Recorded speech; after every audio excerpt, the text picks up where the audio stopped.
Hey everyone, and welcome to the Whispers in the Fog podcast. I messed that up so hard. Today's guest and topic, the topic for today is Dead by Daylight lore and how it's changed over the years, which is something I don't really talk about too much, honestly. Lore kind of gets shoved aside a lot in these conversations. But if my guests would like to introduce themselves. Hey everyone, my name is Azhy or just Adam as well is fine, and I make lots of lore-based videos, but also just videos in general on Dead by Daylight. Lots of like hypotheticals and theories and general lore stuff. Yeah, a lot of top tens, a lot of tier lists, a lot of, and honestly, Yeah, stuff like that. yeah, honestly speaking, they're not even really.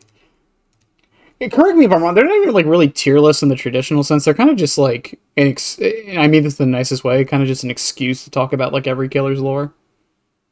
And like a Well, yeah, I figured out at one point that the tier list format sort of just I think it works for like kind of like engagement or just it works as a good structure. I think to talk about all the killers or. I don't know. It just gives it like a nice structure in the video. I think. Yeah, it just gives it a flow. It's instead of like going down the list from Trapper to the newest. It's like it's a bit more like coherent. I think. Yeah, plus people can understand it a bit clearer. Yeah, plus it gives it an excuse for a lot of the differing topics. Like, what was one of the recent ones you did? The daddy issue one, wasn't that one you just did? Oh yeah, yeah. I've been doing some weird stuff because DBD is a bit sort of flat at the moment. But yeah, I did a ranking all the killers' parents, best to worst, and the thumbnail was Wesker with the extreme daddy issues arrow pointing at him. But talking about Dead by Daylight's lore a little bit, which is. This game's lore is massive. I think is the wrong word. But they're especially for the original killers. Even the licensed ones. Some of the licensed ones have quite a bit of like unique lore away from their franchises, which is something I kind of give Behavior kudos to, at least when they're able to do it. But yes, it's. Go ahead. I was going to say it's definitely good. They can do that. Like characters like Ghostface, where they've basically just almost entirely made a new character, and they've just taken like the license of the mask, and then they've created like a completely new character who's debatably maybe better than some of the other Ghostface iterations, don't like that. from Don't Scream. Say that. The Loomis stands are gonna come for us. Yeah, and I honestly, it's weird. I feel like I don't know if it's because they've been crunching on more of the licensed content recently, but some of the more recent licensed lore kind of seems lazy. I hate using that word, but because like Xenomorph is literally just the Xenomorph from the first movie. Chucky is literally just Chucky from the end of Child's Play 2. They didn't really add anything. There is a lot of license lore that's like a paragraph long, and it doesn't like there's some lore that just literally describes the character, like Demogorgon.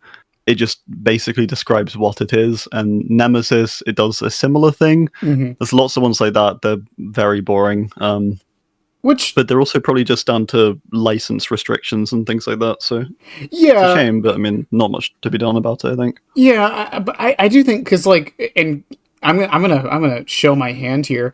I don't know anything about how they implemented Dracula's lore into Dead by Daylight. I haven't read it. Is it good? Or is it literally just him from the games? Okay, well, I'll be honest, I don't know much about it either. He's one of the few characters I haven't looked into too much because Castlevania just hasn't really interested me all that much, to be honest. I do like the Dracula character, and I think he looks cool in game and everything, but I've not engaged much with the lore. I think I had a bit of a skim read, but he is admittedly one of the characters I've not read too much into. Okay, it's just interesting to me. I would figure they probably did a good job with it just because that chapter, I mean, they gets a lot of love, yeah. Yeah, they put a lot of work into that chapter. Yeah, definitely. Some people hate that, and some people love it. But, you know, it is what it is. But like the Saw franchise, as much as people aren't the biggest fan of the lore they did add, I mean, Amanda got a lot of love lore wise. Tap did Yeah, too. I actually really like Pig's lore. I think her lore's really good, the base lore at least. Um, I don't know. I just think it's actually quite like a logical follow-on after her point of death, and I like how she sort of convinces herself she's on the right path still, and like this is all still part of Jigsaw's plan. I kind of like that. I don't know. I think that's quite good. Yeah, they also I think. Go ahead.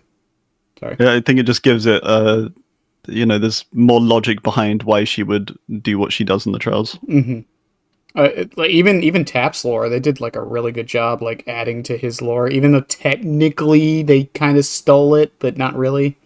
If anything, I don't know if you're a fan of the Saw movies, but it kind of like fleshed out like Sing a little bit, which was weird. Yeah, did it? Yeah. It goes into, well, not Sing necessarily, but it goes into like his wife a little bit. That's cool. Yeah, which is just interesting. The only time they ever really talk about that is the crappy 2008 game that has a cult following for some reason. All right. Yeah, the definitely not Silent Hill, but with jigsaw traps. But other than like the licensed killers, because obviously, like you said, they have restrictions on what they can and can't do. Even though I think they've been doing. Sometimes they knock it out of the park. Sometimes they do really well with what they have. Other times we get Demogorgon. Yeah. I'm not gonna lie, I don't think I've read Steve or Nancy's lore either. I really don't know it. They're just literally just from the show. It's sort of nothing lore. It's just them returning to Hawkins' lab because of, I don't know what it was. They have like a lead, and then they get taken by the fog. That's it. It's barely enough. It's nothing. Basically nothing. I mean, to be fair with Demogorgon, like even if they could do their own thing, it's basically a dog, right? It's like. Yeah, I guess that is the sort of the flaw there. It's just a creature, but I mean, they could have I feel like they still could have done something. Like they could, I don't know, like they could at least pick like a Demogorgon, because we don't actually know which Demogorgon it is from the show. It's just, just a Demogorgon. Like if it was the season 1 Demogorgon, it gives it a bit more sort of intrigue. If it was the one killed in like season 3 or 4, I forget, or something like that, there's a bit more story there, but at the moment it's just rando Demogorgon. Well, I think that falls into probably the licensing issues of same thing with Xenomorph, I would assume, where do Xenomorphs have personalities? Yeah. And I don't think they'd want, that's a tough one.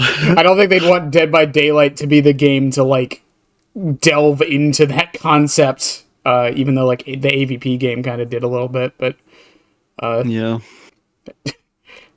that's been making the rounds recently. Xenomorph should be able to wall crawl. Okay, well, whatever. Oh yeah, wall crawl all over Coldwind. Yeah, on what walls? All over the corn. All over the corn. They could just like sit on top of the corn stalks like Batman. Yeah. But the original killers, they're a lot more hit or miss than the licensed killers, to say the least. We have had, in my opinion, some of the best lore I've ever seen in video games. Some of the better stories ever told, because I mean I think horror allows for that a lot. And then Hag exists. Oh, see, I'm a bit controversial on this because I really like Hag's lore. You like Hag's lore? I do like Hag's lore. I don't like how it's written, which I think is probably like okay. No, that's the issue a lot of people have. That's fair. I like the ideas behind it. No, that's a good distinction. That's fair, and I do think it's most people's problem with it. It's just how it's written. It is very badly written. Yeah, it's how it's pretty terribly written. It's how it's written, and it doesn't have because people throw this word around a lot. They're not plot holes. They're just like there's some things that don't make any logical sense. She lives in a village. It says village. It says the word specifically. She lives in a village in Louisiana. But she also goes to, like, modern schools. Yeah, it's lots of contradictions. Like, it just doesn't really make much sense. like, I'm not going to sit here and pretend like I know every square inch of Louisiana, but I don't think there's still villages there. Yeah, I don't think so. It seems like there was like a clash maybe originally when they were writing it. Like some people thought, oh, she's meant to be from a much like earlier time, like I don't know, like early 1900s or something, say. And then another group of people were doing modern day, and they kind of like intertwined, and it ended up resulting in this strange, village in Louisiana. Well, where they're both secluded but also connected to the outside world. Yeah, and I think this happens in other ways with a lot of the other lore. I don't know the behind the scenes of how things are written and made up, but if it's like most other games, there's two teams. Obviously, there's one that's writing the lore and one making the character, and a lot of times they won't like be talking to each other for whatever reason, and especially in the early days, I doubt they were as much. I think we saw this a lot with like Trapper's lore and Hillbilly's old lore. I think back then the lore in its entirety was a complete afterthought in every way. Well, that being said, compared to a lot of other games, I will give Dead by Daylight credit that their lore is one of the most... What's the word I'm looking for? Do you know how Overwatch's lore like kind of makes no sense towards the gameplay? I see. So it's like lore accurate gameplay. Like it makes sense. Yeah, the lore makes sense to the world, sort of thing. Yeah, they found a way to make like, okay, well, why is a xenomorph in the game? Why do we have like a robot from the future? Yeah. They found a way to make it work, which is not something you can say about a lot of other games. Overwatch, Apex, even League is struggling with this right now. Valorant kind of gets away with it, but even theirs is a little messy. Dead by Daylight's, for the most part, at least like the overarching lore, isn't really as messy as it could be, I feel. The individualistic ones are a little messy, but the base like gameplay lore, I think is really, really good in that sense. Yeah, it definitely is, but it also it kind of gets like a pass because it has like the Omniverse card. It just says, oh well, Omniverse, and then everything's fine. It's like it solves all the problems for the game. I think like there can't really be contradictions because you can just say, oh well, Omniverse. That was an Omniverse thing happening there, or Well, but I do agree. It is a good sort of. It is a good way to introduce pretty much anything you want and for it to make sense. Yeah, and that includes skins. They can even make most of the skins are technically lore accurate. Yeah. And I mean, even the skins have allowed them to quote, and I'm using this in heavy quotes, bring in other characters. Because technically Krampus and Werelk. Who's the other one for Huntress? The Baba Yaga? Baba Yaga and Mordeo. Yeah, and the Mordeo, technically all of those skins are, quote, canon to the game as those characters. Which is, again, it's just nice that they were able to find ways to do that. But yeah, a lot of the earlier lore, because Trapper's first lore iteration, because this is another thing, is tomes have definitely helped out some killers, and I feel like have shaped perception a little too much. Because everyone craps on Hag's lore. Yeah. Definitely. Go back and read Trapper and Hillbilly's original lore. It wasn't that good. No, it's not. No. Like Trapper's lore got retconned like 3 times, didn't it? Maybe. I think the one big retcon I think was they changed. I think at one point it was the Trapper's like father, Archie, who actually did the mining disaster. I think that was something they did. Well, I think so at least. Yeah, because they tried to make him when the first iteration of the lore, he was just like irredeemable. He was just like he was basically just like a bouncer, for lack of a better word. He was a warden, pretty much, for a mining thing. Yeah. And then they, sorry, then they evolved it a little bit to add in his father. And then there was one point in the tome where they made him kind of not sympathetic. I'm probably going to use that word a lot today. I'm just going to let you know this. What I mean by sympathetic is they tried to give him like they tried to make him not completely irredeemable. And one of the things they did in the lore change was when the collapse happened, he wanted to go in and help people, but his dad told him no. Yeah, well, there's like a small sort of thread in his story where at one point the workers at Macmillan are trying to form a union, or they're trying to join a union so they can get better wages and working conditions. And Evan knows about it, and he's like friends with some of the workers, and then some of the workers sell him out to his father, and then he sort of immediately flips and sees them all as maggots and turns on them. Yeah. So he's like, it's like kind of a good thing. The other thing is also they just make him, I think, a bit more human. Like he has a bit more creativity. He likes to draw. He sort of does a little investigation into his mother and also his uncle, who you find out both got killed by his father as well. Like he drowned his mother in like a lake or something. So there's like things like that where you can at least see, you know, there's some conflict in him. He's not completely just giving over to his father, but then I don't know. It's weird because like I've kind of criticized in the past a little bit, and I've been corrected on this slightly, but I feel like they tried to make the killers, at least for a while there, they were trying to make a lot of killers too human, if that makes any sense.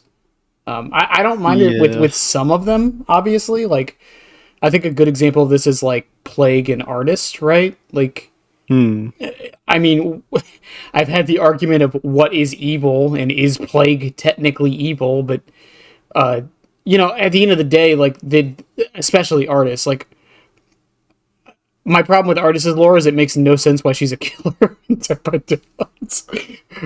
Yeah. But you know, for someone like Artist, it's like they didn't really make her. They made her like human in the sense of like I understand why she's doing what she's doing, right? If we were in the same situation, I'd probably do the same thing. But she's still irredeemably bad, right? She's still performing human sacrifices. It's pretty bad.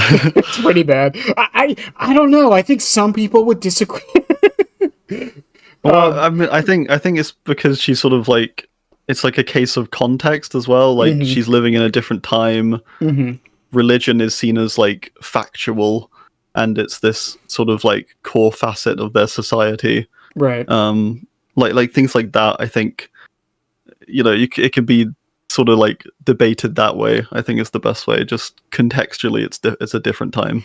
Yeah, but I feel like they've been doing this with a lot more killers, at least in the recent years. Maybe not so much this year because of all the licensing, but like, I don't know. Unknown was a breath of fresh air to me because for a lot of reasons, but I think the biggest one is there's no motivation, which I know some people think is a bad thing. I think it's great. I think it's great because there's nothing for like in a good way. There's nothing for Unknown, right? Like, yeah, definitely. It's just a thing. It just kills people. That's it. There's no like reason that we know of, and I hope we never get a reason. Like even the lore goes into how we don't know if it's an alien or like a failed like experiment. Oh yeah, it's so good. It's I really like Unknown's lore. Yeah, again, Unknown was a breath of fresh air for so many reasons. The lore being one of the bigger ones, in my opinion. The gameplay too, even though as much as people claim they love Unknown, I never see Unknown. Yes, just true. Actually, yeah. Yeah, it's weird for really that. It is. Yeah, like a lot of people praise Unknown as like one of the best killers they've made in years, and I never see anyone playing Unknown. Yeah, and wow, pick rates are strange in general. Yeah. Like Dracula is meant to be popular. I got like the pop-up messages you get when you've only faced the killer a certain amount of times. Right. You get like a tip in the loading screen. Mm-hmm. I got one of those for Dracula like the other day. So I've only faced him like less than 3 times, I think. Since release. You get the notification if you haven't faced the killer at least 3 times or you haven't won against the killer. Oh, okay. Maybe I've just never won. Well, no.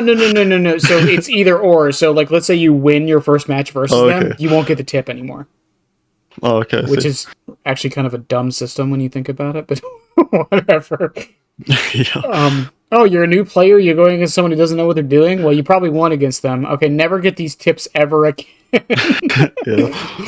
But yeah, like, even, like, going back to, like, some of the original killers, like, sympathy-wise, like, they've added, like, a sympathetic edge to, like, Wraith, Trapper, Hillbilly, I think is one of the most sympathetic killers in the entire game. As much as people would probably debate me on that.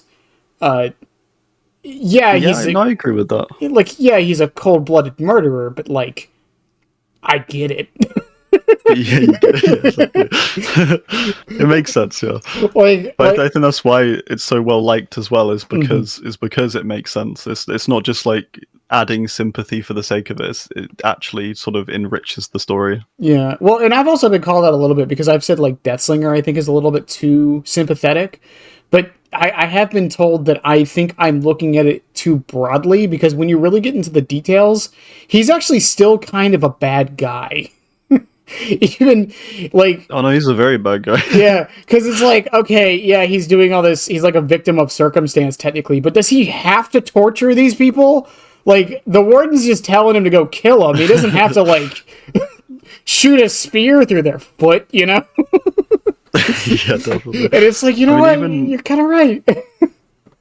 Yeah. Even, like, early in the lore, it does say, like, he starts making inventions with his father, and then he sort of goes off by himself to make, more, like, twisted inventions. Like, they're making sort of nice, like, quaint things, and then he goes off and makes some twisted stuff. So it's clear, like, he's got, like, some problems. It's not all just circumstance. He's definitely, there's sort of I don't know. He has, like, a sadistic nature, I think, in some way. And then Pixie is going to hate me for saying this. Then there's Knight. Then there's Knight, who is... Yeah. He's terrible. He's terrible. He's terrible. Pixie, I love you. Knight is a bad guy. Okay.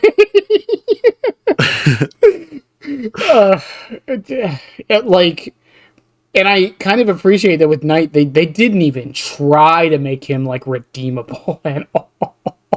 Yeah, he's just awful. He's just, like... the whole way through. The most redeemable thing about him is, like, apparently he's like a mama's boy, if you, like, really read between the lines. Yeah, I've not read his tome lore, actually, so I'm not too sure. I think they probably went into that in the tome lore. Yeah, because all you know about her mother in the base lore is that she poisons him when the village is getting raided, and then she presumably dies. Oh, is that all? DBD lore is dark sometimes, isn't it? It does get very dark, yeah. Alice is a good example of it just being almost too much. And, and here's the thing. The tome lore is actually something I do want to talk about after the next thing, which is Skull Merchant and Singularity. Okay. Because these are two killers who have... the community has basically universally agreed have pretty bad lore. For differing reasons. Skull Merchants because... You know what? I'm going to say something. I don't know why people don't like Skull Merchant's lore the more I think about it. Yeah, no, I agree with you. I think it's one of those things that people sort of took to as soon as she started getting, dunked on upon her release. But her story isn't... It's not like terrible. I think it's just a bit disjointed from her design, like her visual design. I don't even... And it feels a bit rushed in parts. I think that's it, though. I think otherwise, it's a fine story. It's just I don't even think like it's against her design. Yeah, really? Yeah, no. Like I think like she we'll get into this with another character who I actually have a lot of a lot of let's say, what's the word I'm looking for, passion for, Okay. but Skull Merchant, like I don't know, like if I looked at her, I couldn't tell you she's like a billionaire woman who like kills her quote competitors, you know, like I couldn't tell you that, but I don't know, like I think she fits the idea of like I think the clashing part is that like her drones look like kind of makeshift made, but she's like Yeah, a it's like, billionaire. I think it's like the cheap things on her. Mhm. Like, I think like her mask obviously looks like, it's covered in diamonds, fine. I think like if she's dressing up to go on these like CEO hunts, she should be like, like fully sort of dripped out. Pick one, like a lot of her outfits actually, I think fit her base look better than her base look. Like they should have chosen one of those Like her most to be recent her one. base look. Her most recent one, I think, does that a lot, actually. Yeah, definitely. Like something just shows off her wealth a bit more. It shows that she's sort of like excited and she dresses up for like these events. I think that makes more sense. Like because she's playing a character basically the whole time. Well, I think I've criticized her lore because her drones are not mentioned in her lore a single time. You can correct me if I'm wrong on that, but her drones are not mentioned at all. Yeah, I think they're mentioned in her tome lore. Like they do add that, but in her base lore, I don't think they are mentioned though, which is very odd. Yeah, and then very strange. Singularity. I actually kind of blame Pixel Bush for this one, but Okay. Singularity. I feel has the problem of. I mean this in the nicest way. I think people are overthinking Singularity's lore a bit too much. Yeah. Because some people are like, oh, it's kind of stupid the way it works, but it's like, I feel like that's what they were going for. I know that's kind of like a cop-out answer for a lot of things, but legitimately, like with the crystal, like stupid because of the. It feels like a B-movie horror plot where like people are like doing dumb things for dumb reasons. Yeah. For lack of a better word, plot contrivances, Like the guy repairing, like no one noticed the guy who was on repair duty is dead. No one noticed that. like I mean, they're on a planet. They're only people on the planet, so maybe it's spaced further apart. I don't know. Yeah, they're repair based. I like the lore personally. I like his lore a lot. I like that it's kind of like a B movie, like sci-fi, like a B movie sci-fi horror plot. Like it's kind of dumb, but like it works. Plus the idea of like it goes into the whole like AI becoming sentient trope, which is something that's been done a million times. Even pretty much the exact way that Larry does it, where it's the only way for humans to be perfect is if they die. But they kind of did do a twist on it where it wasn't him trying to kill humans; it was him trying to become like a perfect human, basically. Yeah, I think it's an interesting spin. It's a bit of a different angle. Yeah, again, like it's not technically unique. I mean, it's 2025. Nothing's unique. I hate to break it to everybody, but I think it was a decent way to like motivate him to kill. Yeah, definitely. And then the tome lore for both of these characters. Skull Merchants, I feel like didn't fix her problems that people had. If anything, I think it made them worse. I think it was like, I don't know. I think it's sort of just I think it does make her base lore better, but I don't think it helps like the perception of her or the perception of her lore. Like if you're sort of not, I don't know, like if you didn't like her base lore in the first place, you're not gonna like her tome lore. I think like it's not gonna change your opinion there. Yeah, and I actually do agree with people. I think Larry's lore or tome actually kind of messed up his lore. I think it went into too much. It's the same fear I have for if Unknown gets a tome. I feel like too much was said, and that's kind of messing it up a bit. You sort of want the mystery there. Yeah, like I don't need the explanation of like what exactly the crystal is or why it's doing what it's doing and things like that. With Unknown, for example, like all of Unknown's lore is from the third person perspective, right? It's it's from someone else's perspective, not Unknown's, and Yeah. like it's just kind of talked about like a cryptid, which Yes, it's very cool. Well, it's like an investigator because it's the character's called Olivia, and she's basically trying to figure out like what the unknown is. She's like investigating it.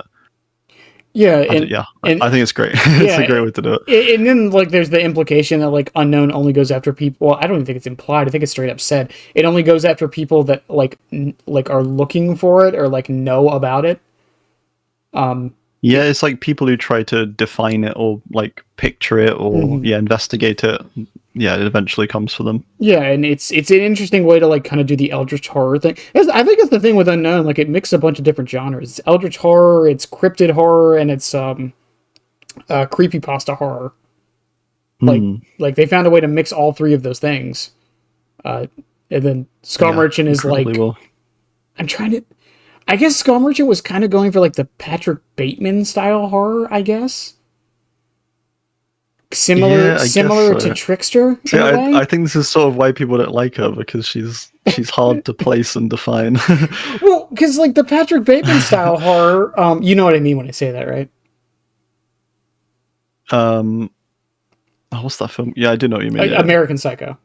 American Psycho. That's it. Yeah. Like American Psycho type horror, where it's like the person with all the power is like killing people because they can. Yeah. I feel like they did a much better job of it with Trickster, as much as people criticize Trickster for being in the game, which still makes no sense to me. Yeah, I don't get it. He's one of Trickster's terrifying. His trailer, I love his trailer so much, and the music they did for it. I still want them to release like an album, like a Trickster album. I know that's like a ridiculous amount of work. But, I mean, it's not even an album, just a song. I mean, they did a song, didn't they? They did one, right? There's like an extended version of the song. Somewhere on YouTube. I do listen to it sometimes. It's good background. It's really good. The screams of his enemy or of his victims. I almost said enemies. The screams of his victims are really soothing. Really soothing. That's one thing I do kind of wish they would do for Trickster. I know this is really off topic with this, but I wish like when you kill the survivor, it would add like something to the terror radius music where like you start hearing like little bits of screaming in it. Oh, that'd be really cool. That's a cool idea. Just to kind of fit into his lore a little bit. But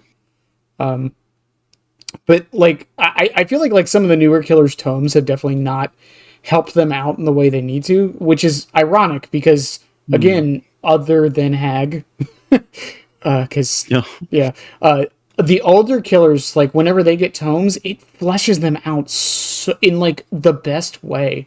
Retcons or no, like a lot of them do get retconned in their tomes, but I feel like it's in such a way where like nobody really cares because like it's so good. Yeah, it's worth it. I do think that's because though I do think that they generally get better, the older ones, because they typically had a lot less lore. Like characters like Trapper, it was like a little more than like a paragraph, whereas like nowadays you get like I don't know, a lot more. You get like a couple pages or something of lore to read.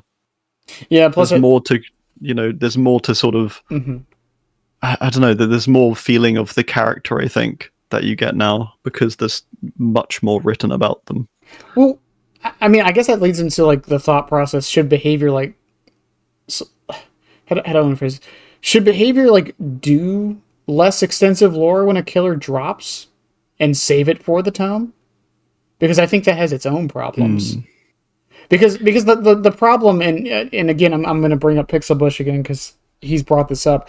The problem with what they were doing for a little bit there was they were releasing a killer and then their tome would come out next. And what that has the problem of doing, especially in a PvP multiplayer game, is for a lot of characters like Trapper, Hillbilly, and Wraith, for example, people were able to build connections with these characters over the years.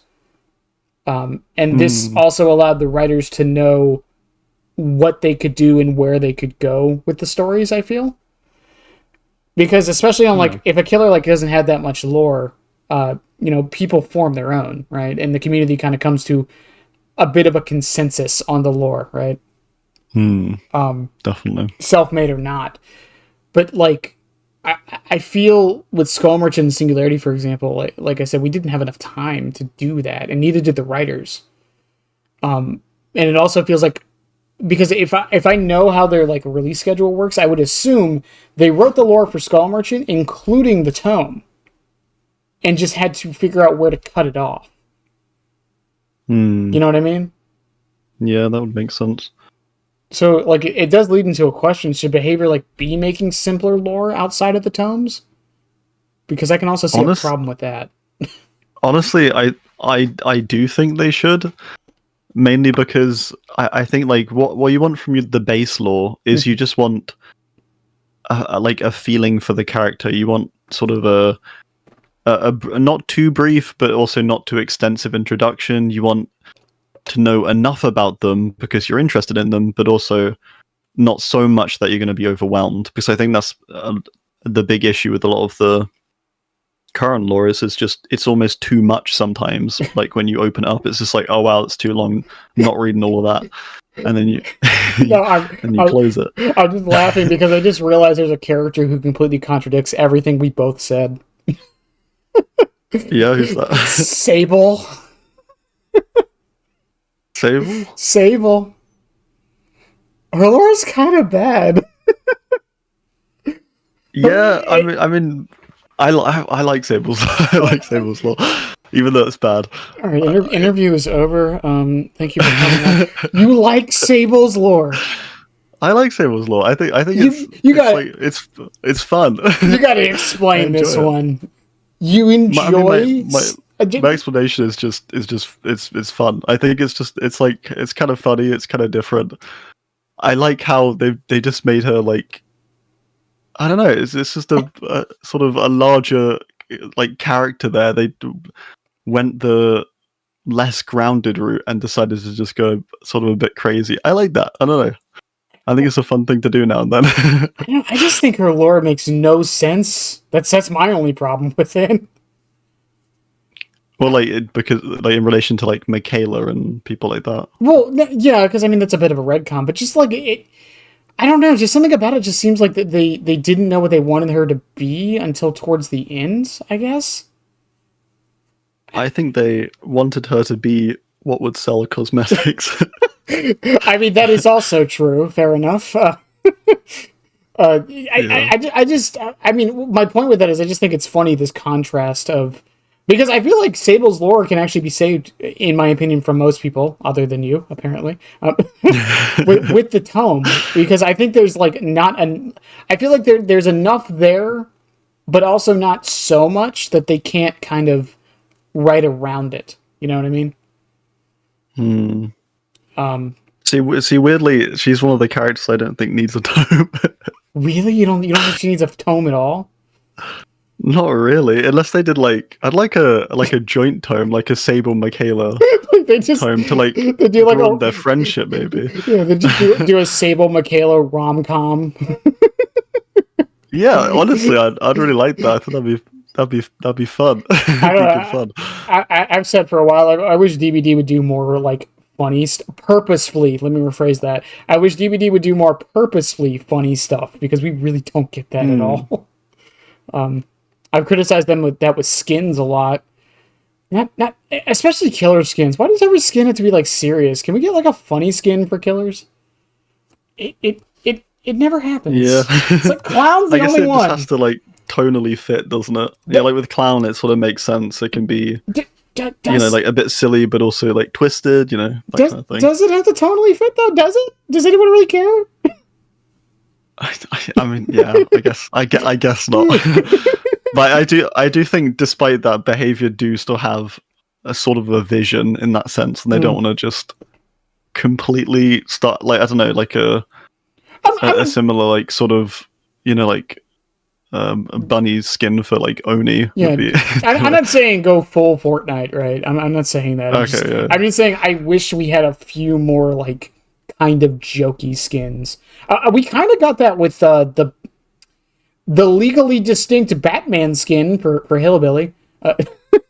Oh yeah, that one was fun. Yeah, I like that one. But even that one, like because of the, maybe it's just the art direction on like the killer side of things. I don't know. It just feels like survivors get like really really good like kind of comedy-esque skins. I mean, I guess it's just freer for them because like they're survivors, they're just people. You know, they can Whoa, be less serious by default. whoa. Are you implying to me that Herman Carter, who I definitely didn't say because they're on screen right now, is not a person? That's probably the worst one to pick. That's probably the worst one to pick because of what he's based on. All right, moving on. Well, it's just like what year was it? 2024 was no, 2023 was technically the quote sci-fi year, even though I don't fully agree with that term, but you know, whatever. Because we got Skull Merchant, we got Skull Merchant, Singularity, and Xenomorph. But Chucky and sci-fi and night sci-fi. It's really weird that they called it the sci-fi year when we got technically only 3. And one of them was licensed, so... But my point with that is I also find it weird that we don't have any, like... robotic mecha skins, for lack of a better word. Like... Yeah, for, like, Singularity. Well, like a different kind of thing? Yeah, like could you imagine, like, a robot version of, like, Dredge? Or, like a mechanical trapper? Ooh, that would be cool. It's definitely something. Yeah, they should have done that. To be honest, that would have been cool. I mean, you know how everyone wants Terminator in this game, or not everyone, but a lot of people want Terminator in the game. Yeah. My suggestion, because I've said this before, I kind of don't think every chapter would work, or every like license would work as a chapter. I kind of wish we got more like Attack on Titan stuff, where just like skins getting added, and I think Terminator would be a perfect case for this. A T-9000 Trapper. Like, that would be so cool. Or, like, Dredge. Because it would work with the model, too. Because you could, like, make it melt when it gets stunned. Yeah. I guess with that, though, it's just a case of if they acquire a license that big, they're going to want to make it a full chapter, I think. It's, like, simply the reason. Maybe. I mean, yeah, but what about Attack on Titan? Like, that kind of... I mean, I guess because that one was sort of like horror adjacent. It's maybe like, you know, they felt like, oh, we can't really make this. I'm not going to say anything. Chapter on its own. I'm not going to say anything because I think we both know something here. Or everyone does, but I still don't want to say it just in case. But moving on from that, I really do think they just need to. Again, I think just less base lore and then kind of work into the tomes and stop releasing the tomes so soon. We're getting Vecna's tome soon, aren't we? I believe that's the next one, isn't it? Honestly, I'm not too sure. I sort of hope not because I'm not that interested in learning more about Vecna. I think for a character like that, like you've got so much expanded material on him already. It makes more sense, I think, to just look outside of the game. Like, I think his lore in game already is like sort of good enough. I mean, they did a sums it up enough. And, yeah, they did a good job with translating him too, because I even said this for gameplay wise, because a lot of people have said like his add-ons feel. What's the word I'm looking for? A lot of his add-ons kind of, especially at the beginning, felt kind of necessary to make like certain abilities like work. And my argument was, I feel like that was on purpose. I thought what they were going for was making him like a D&D character, where you pick which spells you want to be better. Like the base versions of the spells are kind of bad, but like if you spec into them, they get better. Yeah, that would have been cool. I guess it like slightly does that, but they're all sort of meant to be like average, I think, like sort of on relatively even footing. Yeah, and I definitely feel like with the changes they've done to him recently, which are good changes, I'm not going to say they're not, but they've kind of strayed away from that. It'd be an interesting concept, but I don't know. This is more of a balancing thing. I know a lot of people aren't the biggest fan of like taking add-ons into account for balance, even though I think it's dumb not to. Because how often is someone not bringing add-ons into a match? Yeah. It's the same thing with like Survivor. That would be like saying we can't take items into account when we're trying to balance Survivor. Like, why? They're there. Why not? I mean, I guess it's just there's too many variables if you include everything. Yeah. Makes it just far too difficult at that point to Well, even try and consider reaching a yeah. balance of any kind. Well, I mean, and then, it also makes tier lists like I mean, there's a reason why people usually don't take add-ons into account in tier list. The main reason is Myers, but yeah, that's true. how do you cheer Myers if he can bring in a tombstone? But I mean, see, I mean, I've always struggled placing him, but I think regardless, he is still fairly low down the tier list, even with a tombstone, because I think it's you're still relying on that working, I guess. I don't know, like there's still ways to get around it, like lockers and I don't know. I mean, it also goes into like the stuff. It goes into a debate of like, if you really like want to look at it from an objective standpoint, it's would it have been faster to just tunnel the person out rather than wasting time stalking everybody to get the tombstone? Yeah. And if you've already hooked that person for whatever reason, then you wasted even more time technically. Because you wasted at least 13 seconds putting them on a hook, and God knows how long the chase was is just a basic M1 Myers. Yeah. But going back to a little bit on the lore aspects of it, because I know another one that was kind of... This one's a little controversial in the sense of respect a little bit, and that's I think Doctor, Artist, and Dredge are good examples for this one, because I know they've kind of swayed away from it a little bit with Doctor, but Doctor is based on a real person. Right, Dredge is based on a real event, and Artist is... I'm going to sound really ignorant saying this. I believe she is based on both a real person and a real event that happened. Yeah, I think so. And, I mean, then there's Clown, who's...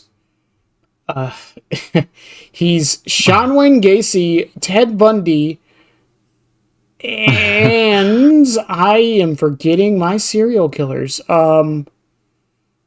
Dahmer. He's also Dahmer. Yeah, he's like all three of them, like in one go.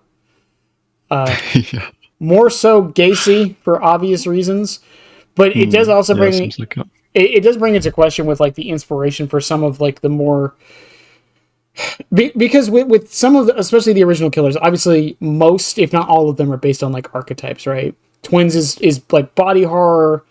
Dredge is more like eldritch. Cultish horror. Unknown, like we said earlier, is analog horror, creepypastas. Again, eldritch Lovecraftian horror. But for a lot of like those killers that I just mentioned, they're based on like real life events. Even technically, Trickster is, depending on how you want to look at it. I know some have hearkened him to I forget his name. I mean, I feel so bad for not remembering exactly who it is. But like he's not exactly based. Obviously, they're loosely based because I think it would be extremely disrespectful to base them specifically on actual people. But that does bring into question with the characters of Doctor and Artist, because they are based on like real people, especially Doctor. And again, behavior has kind of gotten away from this on Doctor's end. They've swayed away from it in his lore a little bit, and they've kind of made him his own thing, more so than he was already. And I think my question to you is do you think it's a good idea to be pulling from real life like that, or do you think they should kind of stick to like the general archetypes?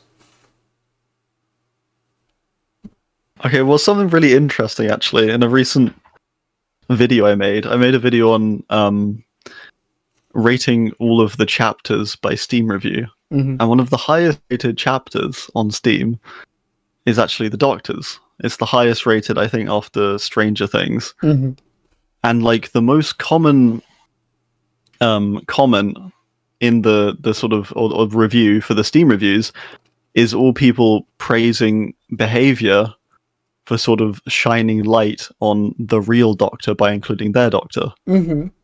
Now, I'm not saying that like it's overall a good thing because of that, but I'm saying there's definitely a lot of people who I think do like a sort of like appreciate it almost, I guess. Mm-hmm. Like that they're sort of like pointing it out or like bringing it to light. I guess it's a bit different because I know that's a more recent case as well. In general, though, I'm not a fan of it. At least not being so specific to a real life person. I think like pulling from like multiple different ones, that's okay. Mm-hmm. But I think in general, keeping away from it. Yeah, I think because that's a good point with like bringing light to it a little bit, because it's a trick. I used to study, not study, but I have a psychology degree, so obviously anyone who's taken psychology knows knows that serial killers do get talked about in college quite a bit, because it's for I hate saying it this way, but there's a reason true crime is so popular. It's just interesting to talk about.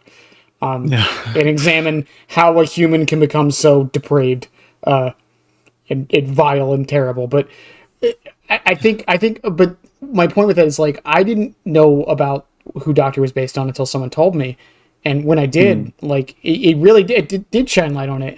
But I think a bad one, in my opinion, is probably Artist. And I think the reason why is because she's not based on like a serial killer, a murderer. She's based on an activist. Yeah, it's like taking like a tragedy, isn't it, and making it into, and then making them a killer. Yeah, it's a little bit odd. Yeah, and I do actually. I've talked a lot about how the way they did Clown, I think, is the ideal way, because again, I named off like 3 of the most popular popular is the wrong word. You know what I mean? 3 of the most well-known serial killers. Gacy, Dahmer, and Bundy, right? And I think they did a very good job of alluding to every single one of them. And on top of, even in Clown's Tome, while he's humanized in the sense of like he had an abusive dad, he's still a fucking terrible, degenerate human being. Just because of that. He had every chance. It's like, his dad was an abusive alcoholic. Okay, he ran away. Okay, then he joined the circus. Then he started killing people. Oh. Yeah. So he had an out, and then he left that circus and went to another one. Oh, so he had another out.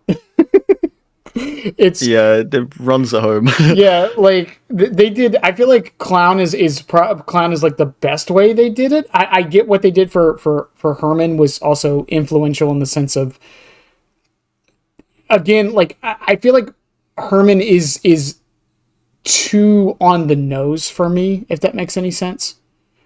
And again, they've kind of swayed away from it over the years, which I think is the right move, because it does bring into question with a lot of stuff like this whenever you're, because even like when you make a movie or a documentary about like a real life serial killer, there's often the question of how do you do this while being respectful to the victim? Yeah, definitely. Because not to get too controversial with it, one that happened at least in recent memory was the Dahmer movie, or the Dahmer show. That movie got criticized a lot because it kind of humanized Dahmer in like the worst way it could. And it also like kind of didn't pay. They didn't ask the people who were still alive that like went through it, like if they were okay being portrayed or anything like that. It's pretty rough. Yeah, like I don't know. And then there's the weird ones like the Bundy movie that came out a couple years ago. And I get it, again, like true crime and again stuff like that is very interesting to watch and try to like get into the mind of like how someone can turn into this deplorable, I wouldn't even say human being at some point. But deplorable person, right? That's why it's so interesting and why people watch it. But I feel like there's a line with it. Again, I think Dead by Daylight has been, for the most part, very good about it, but sometimes they do kind of step over it. And I think Artist is probably the worst example of it, just because, again, they didn't even take, like, it just feels like tone deaf's the wrong word, because I don't want to be too hard on behavior, because, like, everyone makes mistakes, but, yeah, because correct me if I'm wrong, Artist doesn't have a tome yet, does she? She does, right? I'd not read her tome, but she does have one, yeah. Yeah, it didn't really, from what I understand, it didn't even really fix it, because it didn't fix Jonah either. No, I mean, I'm not sure if much could fix Jonah. Jonah's is... There is one simple thing they could do to fix Jonah's, but it's too late. They already... Just make it so he was following orders. Yeah. That's all they have to do. They just put a line in there that implies, like, it wasn't his choice and he was just following orders. The problem is he chose to do it. That's the problem. Yeah. It's a shame too, because, like, the rest, I really like the rest of his lore. Aside that middle part, like the whole thing with the card he receives on his birthday, and it eventually ends up being the coordinates where he gets taken from. That stuff's so cool. But then it's just like all the middle part, just, I don't know. It's a shame, I think. Well, again, that doesn't make it irredeemable, right? As someone who was a soldier, the idea of I was just following orders, it doesn't absolve you from what you did, but it does add a little bit of it makes it a little bit better. It's like, well, he didn't want to do it; he kind of had to do it. You know, like, even if, like, they changed it so, like, he was just following orders, and, like, they made it so he kind of had thoughts about not doing it. Like, that alone would have helped it. Like, and it's so simple, because that would have just been, like, a paragraph change. Yeah. Like, I don't know. Jonas is another weird one. The Survivor lore in general is kind of all over the place, because, I mean, even, like, Tori, I'm probably mispronouncing that.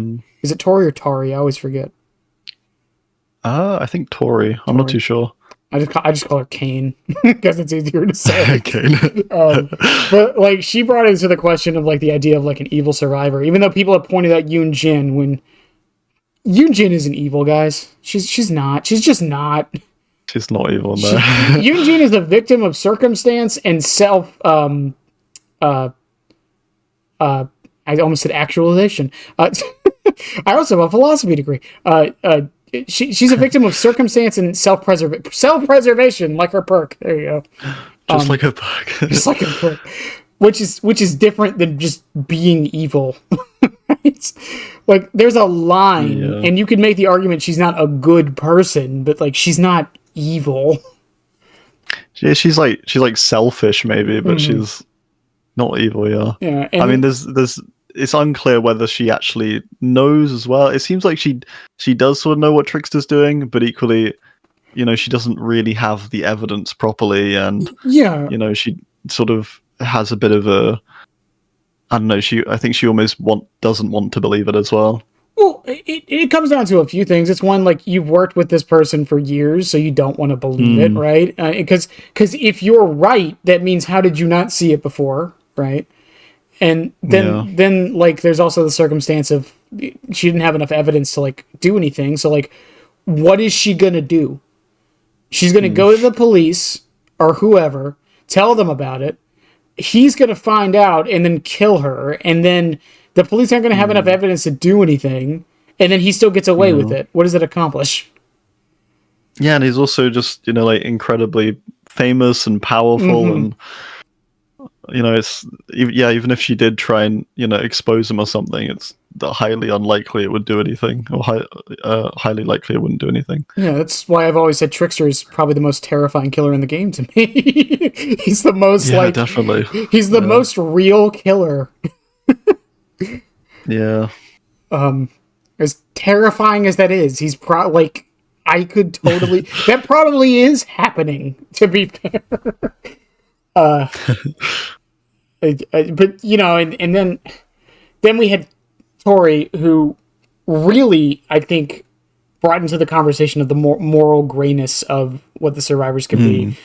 Because that brings into question, and I brought this up a lot with Houndmaster, when Houndmaster dropped, but if you're indoctrinated into a cult from birth, and you do things in this cult that are typically seen as taboo and evil, does that make you evil when you literally know no better? Yeah. Well, I guess that's why she ended up as a survivor. Mm-hmm. Well, I think even against her request. request. I guess. No, it's a test. It's a test. It's just one of those weird things, because there are some people who are like very adamant with, no, she's just evil, and it's like I don't see it that way, because again, it's just not simple. she's been indoctrinated from basically birth, not even basically, from birth, to like believe what she believes. If you teach a kid that punching someone as a handshake is how you handshake, and they're never taught different, like, are they bad for that? No, they're just doing what they were taught. Now, is it an evil thing to do? Yes. Does that make them evil? I don't think so. I think it's a line there with that, Yes, I think they actually do like moral grayness pretty well. Like with Billy, like we mentioned earlier, he's like a similar case of, he was like he grew up in like the most horrible conditions. He had the worst parents. He didn't really even get to like experience life as like a person. And he's raised to constantly engage with violence and things like that.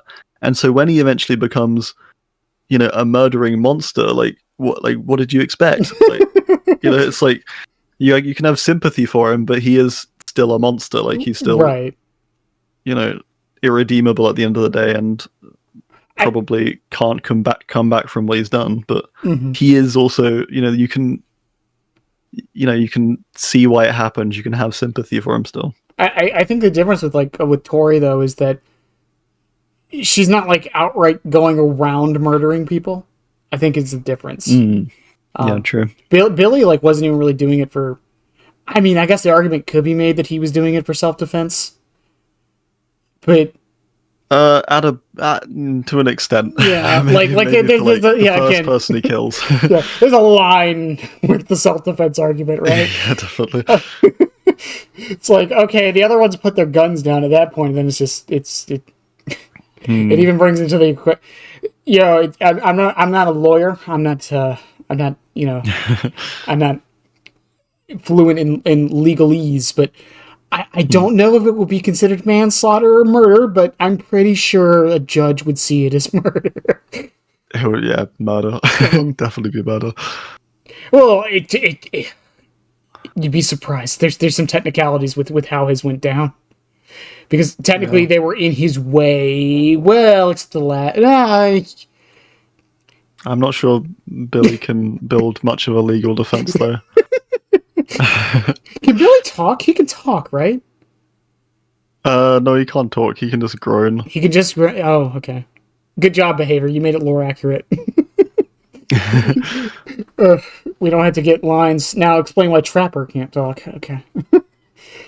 Yeah. But, and even and I brought it up with like Houndmaster, how, because this also brings into I feel like they've kind of gone too hard in the morally gray aspects on a lot of the killers, in my opinion. Earlier I said I feel like they made them a lot more sympathetic. I don't think that's the right word. I think they've just made a lot more of them understanding, and I get why they do it, but I kind of miss they're just bad. They're just bad people, yeah. That's why I just enjoy Clown's lore so much. There is nothing about that man that is anything close to sympathetic, other than he had a drunk dad. That's about it. It's again, Deathslinger. We can argue methods, but I understand why he's doing what he's doing. Same with Plague, who is another good example of are they evil? Right? We talked about it a little bit earlier. Because I would say no. She's just kind of doing what she was taught to do and what she believes. She's doing an evil. Think she's evil. Yeah, she's doing an evil thing. But she's doing it also for like the betterment of her like society, or at least she thinks so in her head. You know, she does seem genuinely devoted to her people, and it's not just, you know, she's not just doing it for the power. She seems to do it because she actually believes her god is guiding her to this sort of thing. well, the argument placed against Plague a lot of the times is that she is evil, is that the sacrifices she does aren't always willing. At least as far as the lore implies. Some of them are, but some of them aren't. And I think it's really where the question comes into it. It's like, again, I think she's doing evil things, but I don't think she is, because no, and you know, this falls into a philosophical question of, which did you expect to get this deep into philosophy while we were here today? I mean, I don't mind. It falls into a philosophical question of, you know, no one thinks they're the villain in their own story, right? No, that's not always the case, but you know, most sane human beings don't think they're a bad person. At least in because they've perceived all of the things that have led them to that point. You know, whereas people from the outside, of course, only get, you know, like a tiny view into what they've been through or whatever. Well, yeah, it comes down to like a screenshot. They're getting the cliff notes. You know the specifics, but yeah, exactly. Yeah, but even then, you know that it always comes down to, it was still your choice at the end of the day, and that's where it comes down to. But definitely, again, that gets muddied by circumstance, right? It's like Clown had a choice. I don't think Tori really did. So like she could just leave the. I don't know if people know how cults work. They're not exactly easy to leave. And when she does get a choice as well, like when she's set to kill Julian, I think, like she does hesitate. It's not like, even then, I think that's why she's separated, is because she does actually hesitate. Like, even with all her upbringing and everything, she does hesitate to kill. Yeah, and like it's not even just, it's like she was also born into it, so I think that's also like part of it. Yeah, that's pretty intense. Because, like, again, leaving a cult, I've studied cults for years. Leaving a cult is hard enough. Hard is a lax word, but leaving one you're born into is almost impossible. Because even if you leave, let me just say, they make sure you don't leave. Again, like, it's because like there's other ones like Twins is on screen right now. Like Twins is probably the most morally good killer in the cast, in my opinion. They literally did nothing wrong. Yeah, they were just purely trying to survive the whole time, and all the odds were stacked against them for something completely out of their control. Yeah, almost everything they do is almost every murder Charlotte does is self-defense.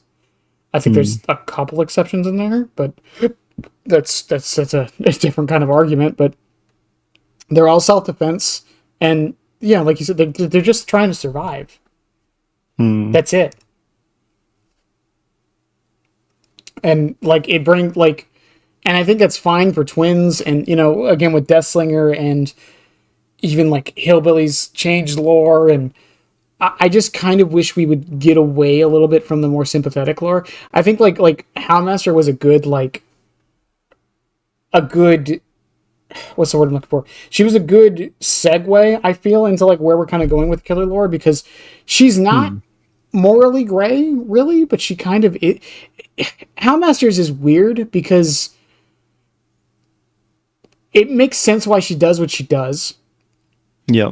But at the same time, like, she's also kind of evil, but she was also brought up in... I have never made this connection. Holy crap. Wow. Just like Tori, she was brought up in a way that makes her kind of evil. Huh. Well, she wasn't really brought up evil. She was... like, she's not a pirate to begin with. I don't think so. Yeah, her dad was. Her dad was a pirateer, wasn't he? No, he's just like a trader and a traveler. He sets up like a settlement.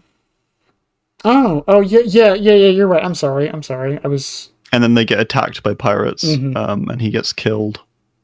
and then she gets trapped on the island for ages, and then she comes back and tries to kill the pirates that killed her father. Yeah.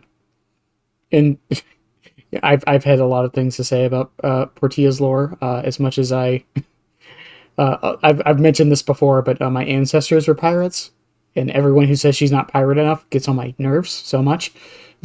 She's pirate plenty. Pirate plenty. Oh, it's almost like she. What's that? She has like a skull and crossbones, like in 4 places on her outfit. Oh, she has an eye patch. Oh. If they went too far that way, like people would complain as well. People would be like, "Oh, this is so silly. It's so over the top and stereotypical." Yeah, I like give her a pirate like a traditional okay, I say traditional. I hate to break it to people. The pirates you see in Hollywood are not traditional pirates. There's like 4 like everything in Hollywood. There was like 4 pirates who dress like that, but they're the ones everyone knows. That's why everyone thinks that. Blackbeard, actually Bartholomew didn't even wear a fucking hat. It's mostly just Blackbeard. The more I think about it, and everyone knows Blackbeard. But again, I think that's another thing with like the killer lore is, I think some people like for the original killers get a little upset that they're templates, but they don't follow specifically like the template to a ladder. Or to the letter, and I kind of am glad they don't. Again, I think Houndmaster is a good example of this. Like, she's a pirate, but like she's not like a yar me matey pirate, right? Yeah. And same thing with like Clown. Like Clown is like the traditional serial killer aesthetic. Obviously, that's what he's like drawing from. But like they didn't go like. They didn't like they did their own thing with it. Same with yeah, so it's got like a behavior spin. Same with like they always do their own thing with that. Same with like we just talked about it a second ago and I can't remember.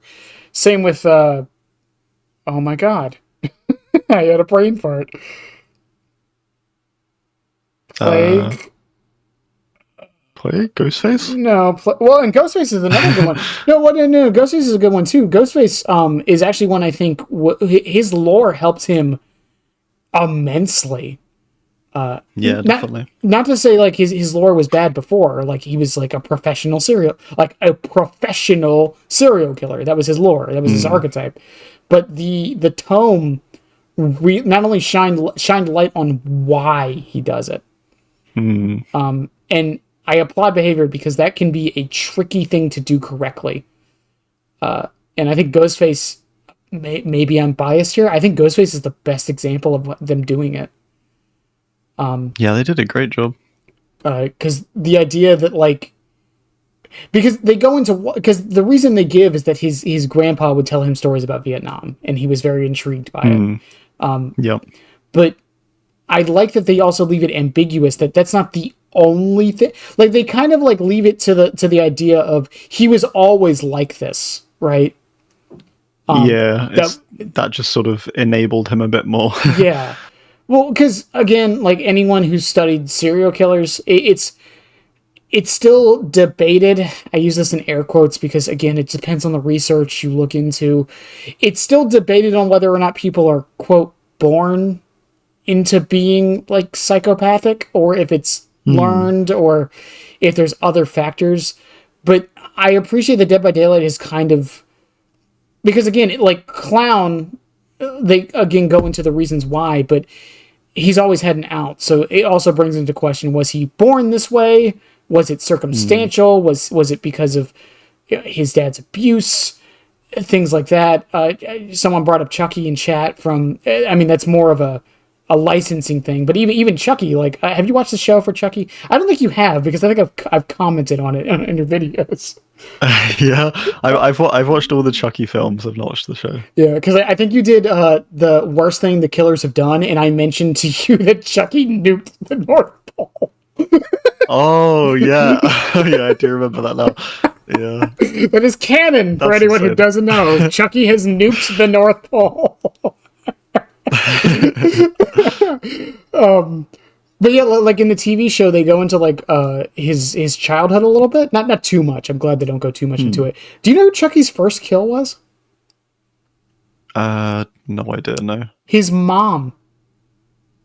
Oh, right. So he a murderer comes into his house and kills his dad, and he's hiding in the closet with his mom, and he just kills his mom. Oh, damn. Like, there's no rhyme or reason. He just does it. Well, okay, there's a reason, I guess, for survival, but like, and the guy who killed his dad is like, good job, and then walks away.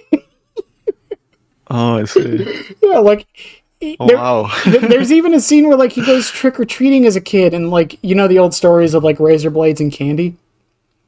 No, I don't know that actually. Where are you from? I'm from the UK. Okay. I guess it's not a thing in the UK. Yeah, there was an old wise tale. Okay, I'm gonna get so much crap for saying it's a wise tale. There was an old fear. It still kind of persists that whenever children would go trick or treating in America, that parents needed to check the candy to make sure someone didn't put razor blades in them. Oh, I see. It's like the meme. Yeah.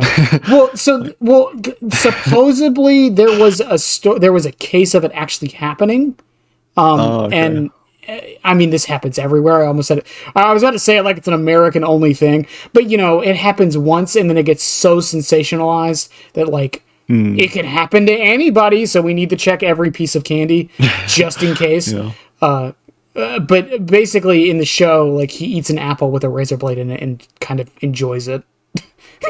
Like, he enjoys it? He enjoys it. Like he's just like bleeding from his mouth and smiling. It's okay. Yeah.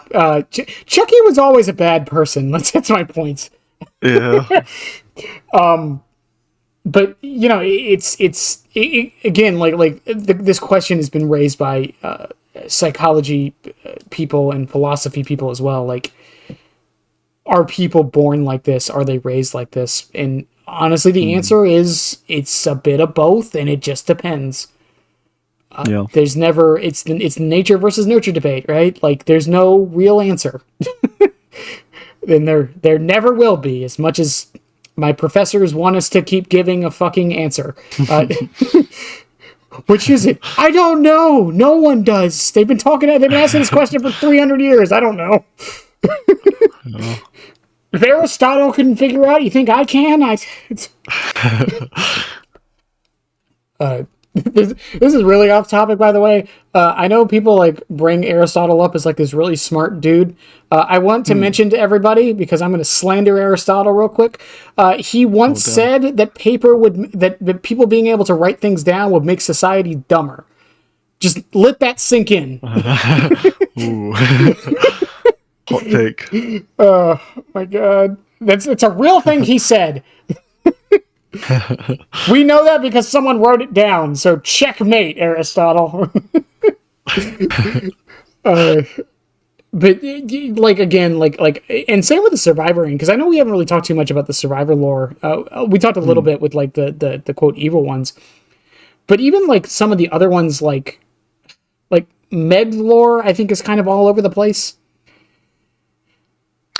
Yeah, it's a little all over the place. I think the general idea of it again is pretty good, and I do like her tome lore. Like it flashes out her relationship with her mother a bit more, and you sort of, I don't know, like I think it's not too bad. Again, it's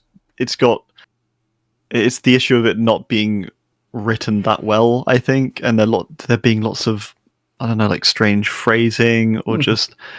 Like, the general structure and ideas, I think, are fine. It's just the way it's written. A bit like Hags, I think. Well, survival lore is also very interesting because, you know, we mentioned it with, like, Skull Merchants kind of doesn't fit her gameplay and aesthetic. And this is not a Skull Merchant only thing. This is a few other killers, too. I think Nurse's Redcon from her tome is a good example of this. Where I think her old lore made so much more sense for her gameplay and aesthetic and general mannerisms, and her tome redconning some of it makes it make less sense. But for survivors, it's kind of less important to a degree, because while the aesthetic is important, most of them are covered up with skins anyway, so it's not nearly as important. But that also brings into the question of, and I'm going to make some people mad with what I'm about to say. It does make making skins for certain characters difficult because I kind of feel for her behavior wanting to stick to a character's theme when they make certain character skins. Cough, cough. I almost said Jonah. Cough, cough, Gabe. I think it's a problem Gabe has. Right. So much sci-fi outfits. Yeah, because it's like, what do? It's like, do you just give him a casual everyday outfit? And it's like, well, that doesn't really fit Gabe.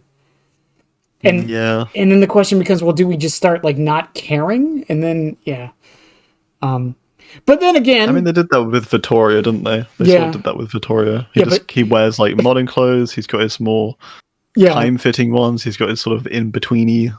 Well, I was gonna say, but then also like cough cough Michaela. And the fact, correct, Claudette didn't get the D&D skin, did she? Or no, Claudette did and Hattie didn't. That's right. That's why people were mad. Oh, okay. Yeah. I'm trying to remember because Hattie made the most sense. She's literally a vampire killer in her lore, and she didn't get anything in the Dracula film. That's like, pretty rough. I'm not defending behavior doing it right every time. My point is, like, I do kind of feel for them sometimes when it's like, okay, we can't give this character a skin like this because it doesn't fit. Because I feel like they do at least try to hold to that. But they do their best, I think. Yeah, but it does, again, I think as far as like Survivor lore goes, they have a lot more leeway with what they can do.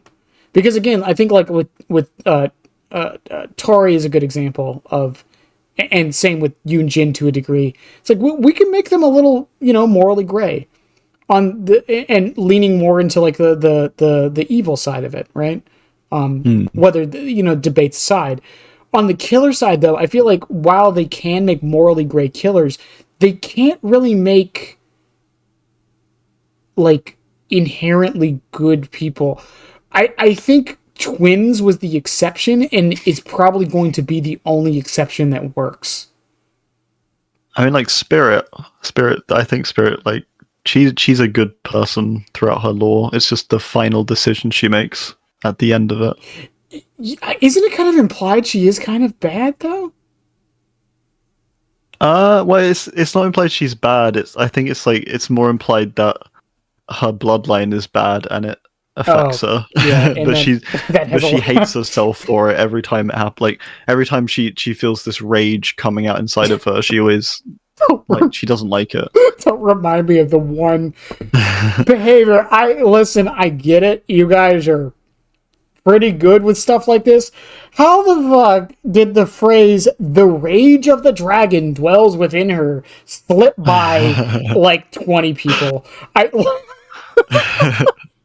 Like, there is so much wrong with that.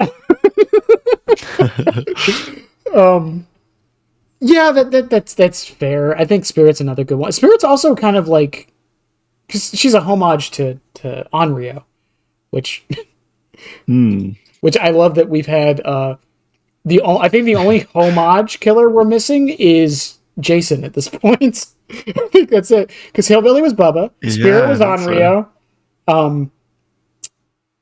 There was a couple. Legion was Ghostface, which is a funny homage one to think about. That one was funny. Yeah. I love that. I forgot who pointed that out to me. That Legion is basically like the Ghostface from the movies. Like when you really think about it, they're just a bunch of like rowdy teenagers going around killing people. Yeah. For like no reason other than okay. There's a. Well, no. Legion really doesn't. They just kind of do it because it's fun, don't they? Yeah, their motivation is just. Well, I mean, I think it varies a bit between them, but it is pretty much because they want to cause chaos and they want to kill people and they want to sort of become like famous killers or be known as, like a famous killer because they like aspire to these people a lot. It's funny the parallels that the Scream movies have taken. Kind of, I don't know if they took it from it, but probably not. I mean, it made logical sense where it went, but it's funny to think that they kind of the Scream movies kind of went down that same path, especially I think it was Scream 5 was like the big one for that. I've watched the first 3. I've not watched You haven't seen the others? No. I know there's some controversy with 7 or 6, I believe. There's 7? I think there's 7. I could be misremembering. The internet like osmosis me to like believing certain things. I don't know anymore. I watched all the scary movies. Even the bad ones. If that counts, yeah, even the bad ones. Even the one with Ashley Tisdale for some reason. I think so. I think I've watched all of those. That was the one that it was about. Oh my God, what was the haunted house movie? Paranormal Activity. Was it? Oh yeah, that one is pretty bad. They get progressively worse. Oh, of course they do. Well, I mean, the Waynes kind of went away from them, is why. Which is, this is really off topic, but speaking of Ghostface's tome, I am so glad they found a way to make the What's Up mask like lore accurate. Yeah, that's cool. But yeah, like the survivor lore, like, because I can't, like, I want to say it's less interesting, but some of them like do have their moments. It's just like I feel like not Yunjin, Yui is like a very good one, right? I feel like they did an extremely good job with hers. Zarina's, I used to think Zarina's wasn't that good personally, even with the tome, until someone brought up to me the parallels she has with Deathslinger. Because, so Deathslinger was a victim of discrimination based on race. Yeah. And the way he dealt with this was by being a terrible human being.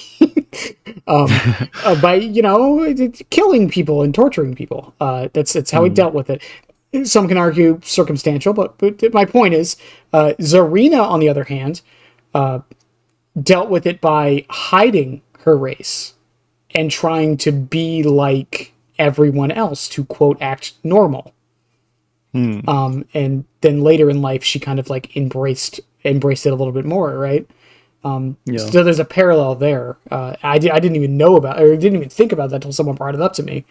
Because that's another interesting thing with some of the killer lore, especially in recent times. To a degree, I'm gonna throw her a bone. I appreciate that Sable's at least has something kinda to do with Unknown. Yeah. But then there's other ones, like I think most recently, like Houndmaster and Tari. Like they have a connection, but it's like so surface level that I don't understand why they did it. This is something they've gotten, I feel like they started to do a good job with it for a while there, and then like it kind of like faded. Yeah, there's usually always like some kind of like thematic connection or direct connection sometimes. I'm not sure either what the Tory Houndmaster one is actually. They both get pulled in. It's literally the only connection I'm aware of. Really? It's just how basically how they get pulled in. Yeah, that is slightly disappointing. that's legitimately the only thing anyone's told me is the connection between the two. Maybe the time period, but I doubt it. Because I'm not sure. I think Tori is closer to modern day. Yeah, because she has like a hoodie, doesn't she? And like her pants are like, she's dressed. Like obviously it's cultish attire, but like. Listen, I hate to be the bearer of bad news to people. Cults still exist. And let's just say, while they do have, quote, uniforms, they tend to modernize with the times. Can't believe I just called it a uniform. There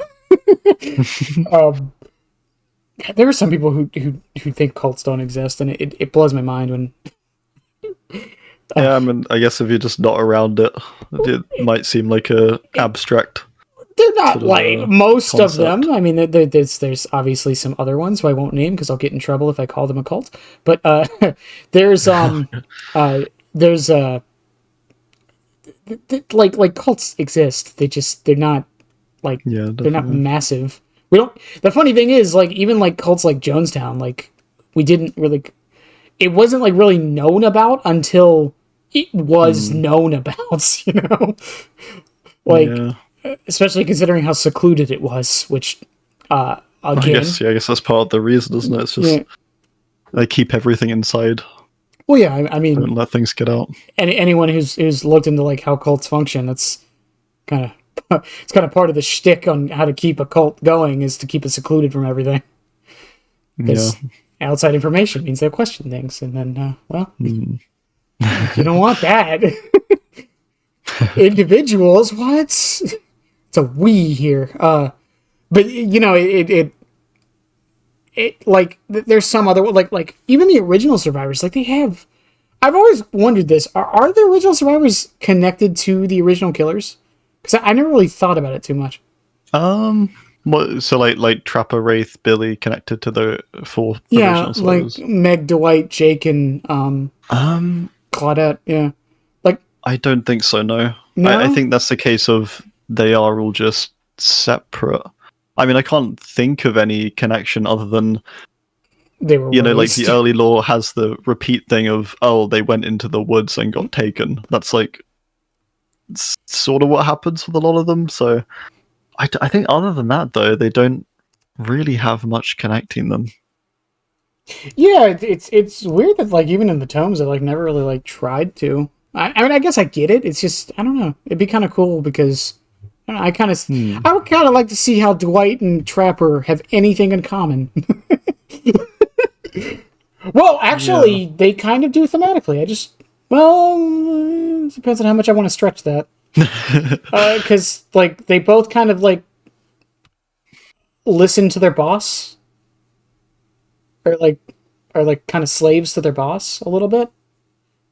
Yeah, and they sort of have a strained relationship and go a bit back and forth. And yeah, there's something there. Yeah, Megan Hill. I mean, They both go fast. yeah. Well, no, It'd be Megan Wraith. It'd be Claudette and Hillbilly. Oh, I see. Yeah. But then there's like Jake as well, because there's 4, isn't there? Yeah, Jake would be. Oh, right. There's only three killers. Shit. Never mind. None of the survivors really like pair up. Yeah. Well, I mean, that also like I mean, I've talked about this before with like the one-off killers and survivors, right? It's like no one really talks about it. Technically speaking, Michaela is Pinhead's survivor. True. Yeah. Yeah, and then Chucky. I guess the original ones were all. They were all meant to be. Yeah. Yeah, I don't know actually. Yeah, I guess they were. I guess there's not really much connecting. Well, it's funny too because the very next one was what Hag and Ace, right? And they have a connecting thing, kind of. It's thematically. Thematically connected. Nia was the first one. Oh, Nia. It was Nia and Huntress. No, I'm sorry. Nurse Nia. Nurse Nia. Yep. Do they have anything? I never really thought about that. I think maybe their connection.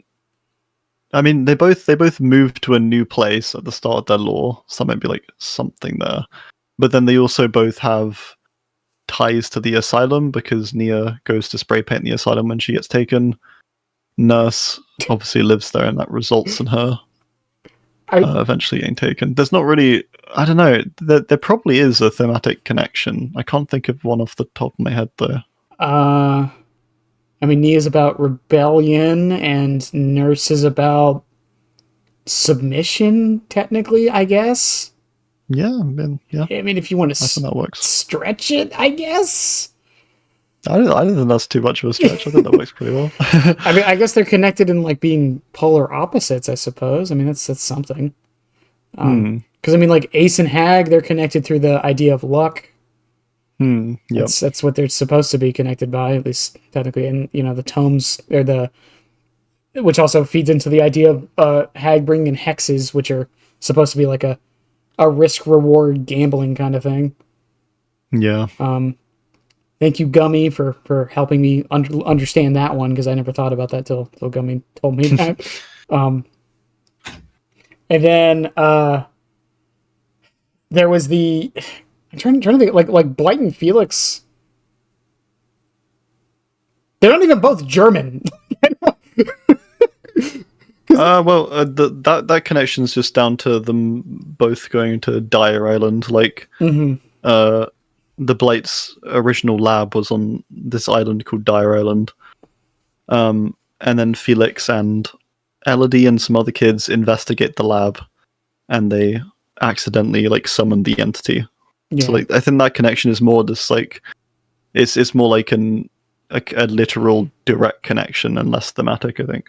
You know, the more I think about it, I'm just now realizing. I know I said like I wish they would do it. They did it more often. I'm realizing they don't do it very often, where they kind of connect the killers with the survivors in like some direct way. It's normally like at best thematic, and that's it, really.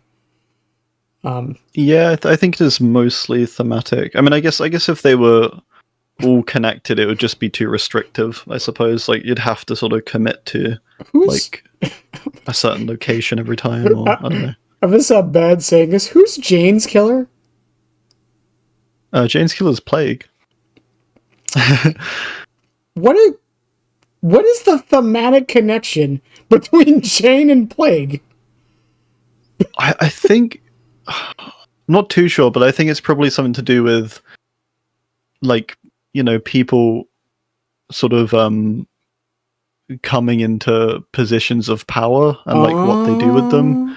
Okay. And then maybe also sort of people being like raised to aspire to a certain thing, like Plague sort of well, she's not like manipulated quite, but she's like raised with the religion. Mm-hmm. And then Jane's sort of raised with this idea of her, I think it's her mother is like an actress, and so she wants to be like her or something. And I think it's kind of like that. It's, you know, both people want to sort of become something, but it's on a false assumption in both cases. Well, yeah, and you know, like I know I brought it up how technically like we were trying to line up the original survivors with the original killers, and I mean even like I said, Michaela and Pinhead. Ironically, I think Michaela and Pinhead actually do have some thematic connections. Yeah. Even though it's like it wasn't on purpose and just kind of circumstantial based on their release dates, but because like even I bring up I've asked the question of like who people think Chucky's survivor would be if we had to choose. For me, it's Nicolas Cage because they're both fucking hilarious, and that's their thematic connection. Is they're funny. He recognizes them as well in the lobby. Yeah, he recognizes Nick and Ash. Technically connected. Yeah, I get well no because the movie Megan is canon Chucky, so I guess Nicolas Cage exists in the Chucky universe. So I mean Jennifer Tilly exists in the Chucky universe, so I guess you know what? It's a headache. Don't look at the Chucky lore, by the way. You'll get a headache. I do have a theory about Chucky's survivor, and that's that it was Andy, because he chases Andy into the fog, which is what gets him taken as well. And it's probably is just an entity manipulation. But what if it wasn't? What if it was really Andy? Andy went into the fog as a kid. He grows up in the fog, but at a different time to Chucky because of entity sort of time manipulation. He grows up, he lives his life in the trials, he eventually goes to the void and dies, and now at the time we are in the game, all that's left of him is his name on, I forget which perk it is, but whatever lost tape perk that features the name Andy. Two can play? No, it's like a general default perk. Oh, I see. Right, that thing. And it has quotes from people from the lost tapes, and they're like supposedly these dead and gone survivors, and one of them is called Andy. That would be interesting. Because do you know the actual reason why they didn't bring Andy into the game? Just he's a kid, I guess. Well, so he does grow up. They actually brought Alex Vincent is the actor for Andy. They brought him back for the like the whole way through. Yeah.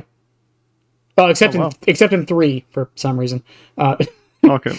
But Alex Vincent came back to play Andy in Cults and Curse, the movies, and he also came back in the TV show. However, after season 2, he basically said he's done with acting. Oh, okay. So he said he would love to be a part of it still, but he's basically done. He doesn't want to do it anymore. Because he didn't act in anything else. He was in the original Child's Play movies. He didn't do anything else. They asked him to come back for Cult and Curse, and then that's basically it. I think he's done a couple other smaller things, but the point is, like, he said he's done basically. So I'm assuming that's why they didn't do it. Okay. I don't know the actual reason, but if I was to guess, that's probably why. And it's really funny because in the show, the way they send him off is Chucky has a dream about killing him. So he doesn't actually kill him; he just has a dream about it. The show is weird. Well, that's cool though that they like kept the same actor the whole way through. Yeah, they even brought back in Child's Play 2 his adopted sister Kyle. They brought back her actor too. Oh wow, that's really cool. Yeah, they do a very good job with that. Even in did you watch Seed of Chucky? Unfortunately, yes. Do you know who Jonathan Waters is? No, I don't think so. So there's a scene in Seed where like the photographer gets his face melted off. Okay. Yeah, so that's John Waters, and what they did was in the TV show, he ends up coming back to play the creator of the doll. Oh wow, okay. Yeah, that's cool. Even Jennifer Tilly, like I said, she's canon in the show or in the series. Oh right, yeah, like her actor is just. Yeah, well, that's even a plot point in season 2 of the show. She's in season 2 of the show. She's been pretending to be Jennifer Tilly the entire time. Oh right. Like she gets like Jennifer Tilly royalties and everything. And the spoiler for a show no one's gonna watch anymore. But in season 3 we find out she's been keeping Jennifer Tilly in the doll to do her taxes and voice Bonnie from Family Guy over the phone. That is legitimately a plot point in the Chucky TV show. Oh, that's good. Because of course it is. It's so dumb and I love it. I love it so much. That's great.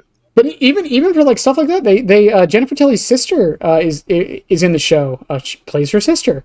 They bring on like cool. her not a producer, her agent like gets a few scenes in the show. It's weird. Like the Chucky franchise, like they bring back people all the time. Like even Brad Dourif, the voice of Chucky, he's done with acting, but he said he'll do Chucky till he dies. Oh, that's cool. He said he won't do any other acting roles, but he'll keep doing Chucky till he dies. He's DBD Chucky too as well, right? Yeah, they got him for Chucky, and Jennifer Tilly does Tiffany, or Tiff. If they didn't, I think I would be very mad. Yeah. Over 300 like voice the whole lines. Pinhead situation. Yeah, I mean like that's original Pinhead had completely different voice. Yeah, that one had some other problems with it though. Yeah, that's true. Yeah. But I think moving on a little bit, we'll go to the viewer questions because I know we only have about an hour or so. I know you saw some of them, and one of them, I think the first one I'm going to bring up is I gotta find the tweet real quick. Hang on. This is what happens when you make this stuff days in advance. When did I do the tweet?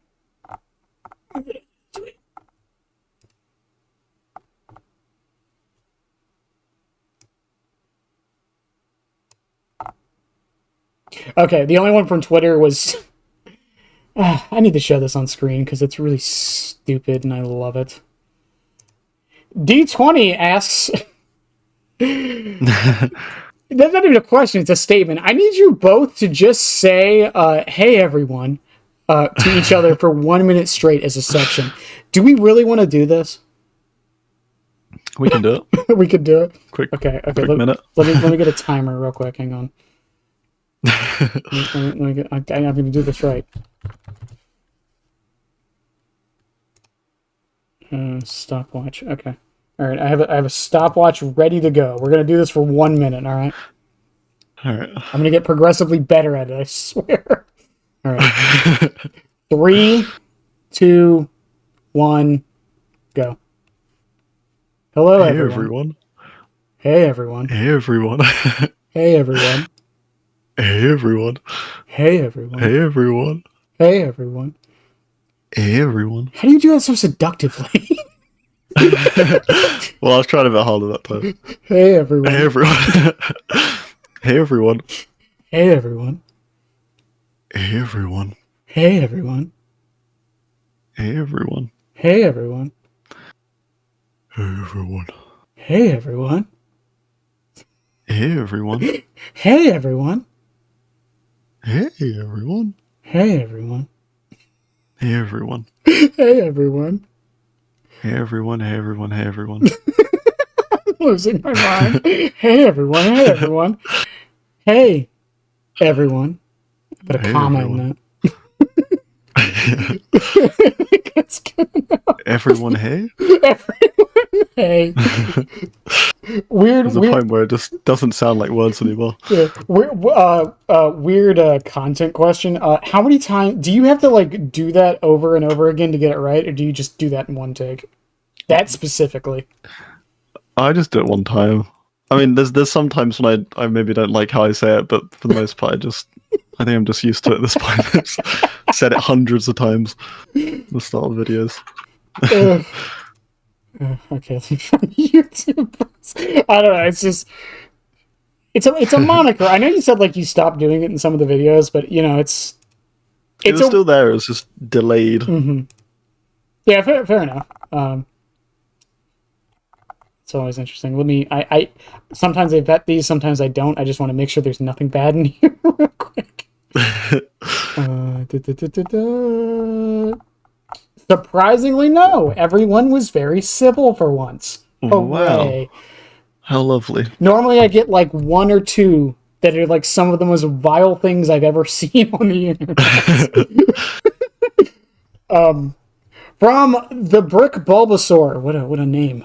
Do you think we could Ooh. ever see a Survivor version of a killer's past self added to the game, with the entity being able to take from different timelines and realms? Well, it's something I would love if they added one of the things I thought they were going to do actually way back when boons were announced is I felt so sure that they were going to make a survivor version of Hag and do like Lisa took a different path and she found the boons or something like that. I thought that would have been so cool. I think I do hope they do that in some capacity, but I sort of don't think they will. But I would love that. I think the obvious one has been everyone wants Trapper because it's okay. Hmm. Okay, here's the thing with this, because everyone always brings up Trapper fought the entity. Yeah. However, I've looked into this. That's Yeah. from the mobile game, and Yeah, it is. And then the base game is just theory. yeah, so I don't know if it's canon or if it was just added to the mobile game in one cutscene, by the way. So I don't. It's like one of those things where it's been sort of like agreed upon so much by the community at this point that it's basically canon. Yeah, it's like the white eyes theory. Yeah, Yeah, yeah. because it's like why would Deathslinger kill anybody, like any of the survivors? He has no reason. But if he thinks Yeah. they're oh my god, Same with like Seychelles. Spirit as well. Like Yeah, there's no reason really. or Plague. Well, I mean, I guess Plague could just be told to do it. Hmm.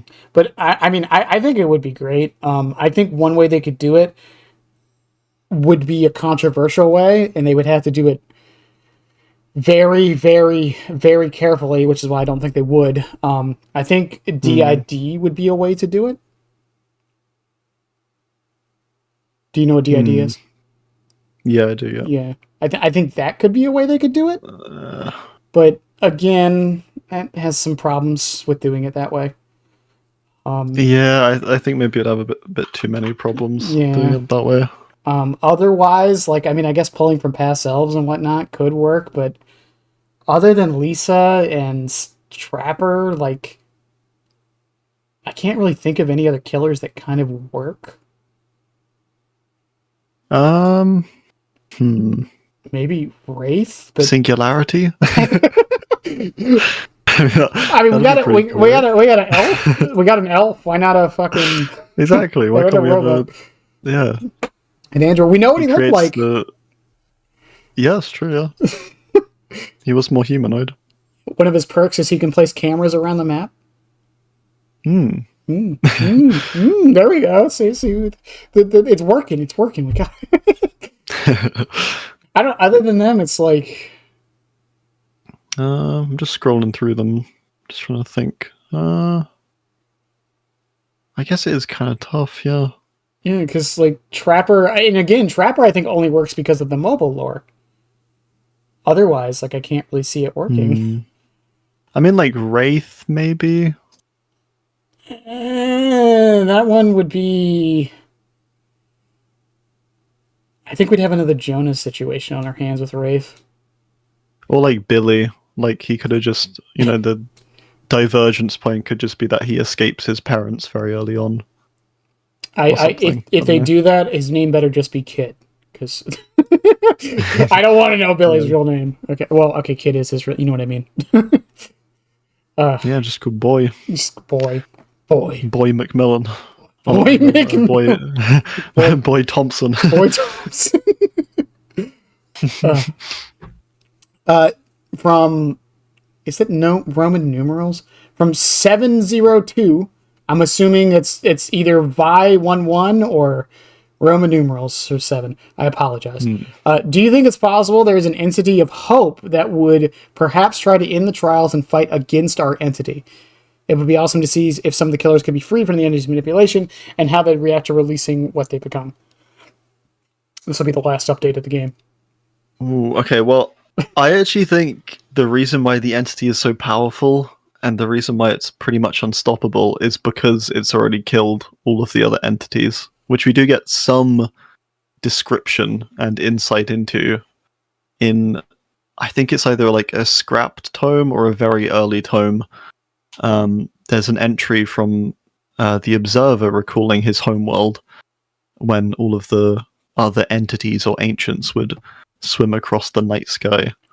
I think what happened, though, is that the entity just probably has killed everything, and that's why it's so unstoppable and just like scary, I guess. We actually kind of get a little bit, ironically, in a licensed killer's lore, because Pinhead and Demogorgon's lore kind of go into it a little bit,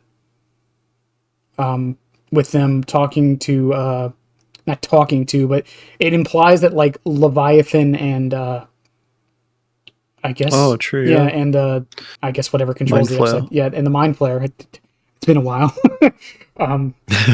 Is the new season of Stranger Things out? I don't even know. I don't keep up anymore. Nah, we're still waiting. Okay, just making sure. Yeah, the Mind Flayer and Leviathan kind of like allow the entity to have Demogorgon and Pinhead, which is interesting. Yeah, it seems like some kind of working relationship there, or they're scared of the entity. Maybe it could be under threat, but it seems like I don't know, some sort of functional agreement between them. Yeah, and I'm sure they didn't go into it for a good reason, but I mean, Chucky's also got Damballa, and Freddy. I mean, depending on what's canon and what's not, I like to think 6 isn't canon, but I mean, he's got the Dream Demons, so. Well, I think the only thing canon for Freddy is just the remake film, because that's the one he's pulled from. Okay, yeah, fair enough. Okay, then he's got nothing. Never mind. God, why did the remake have Unfortunately. Oh my God. I talk about this all the time with the remake. If they just went with they just ran with the idea that he was actually innocent, it would have been so much better. I swear. That would have fixed the whole movie. Would have fixed the whole movie. And justified them remaking it. Because it would have been different. Yeah. Anyways.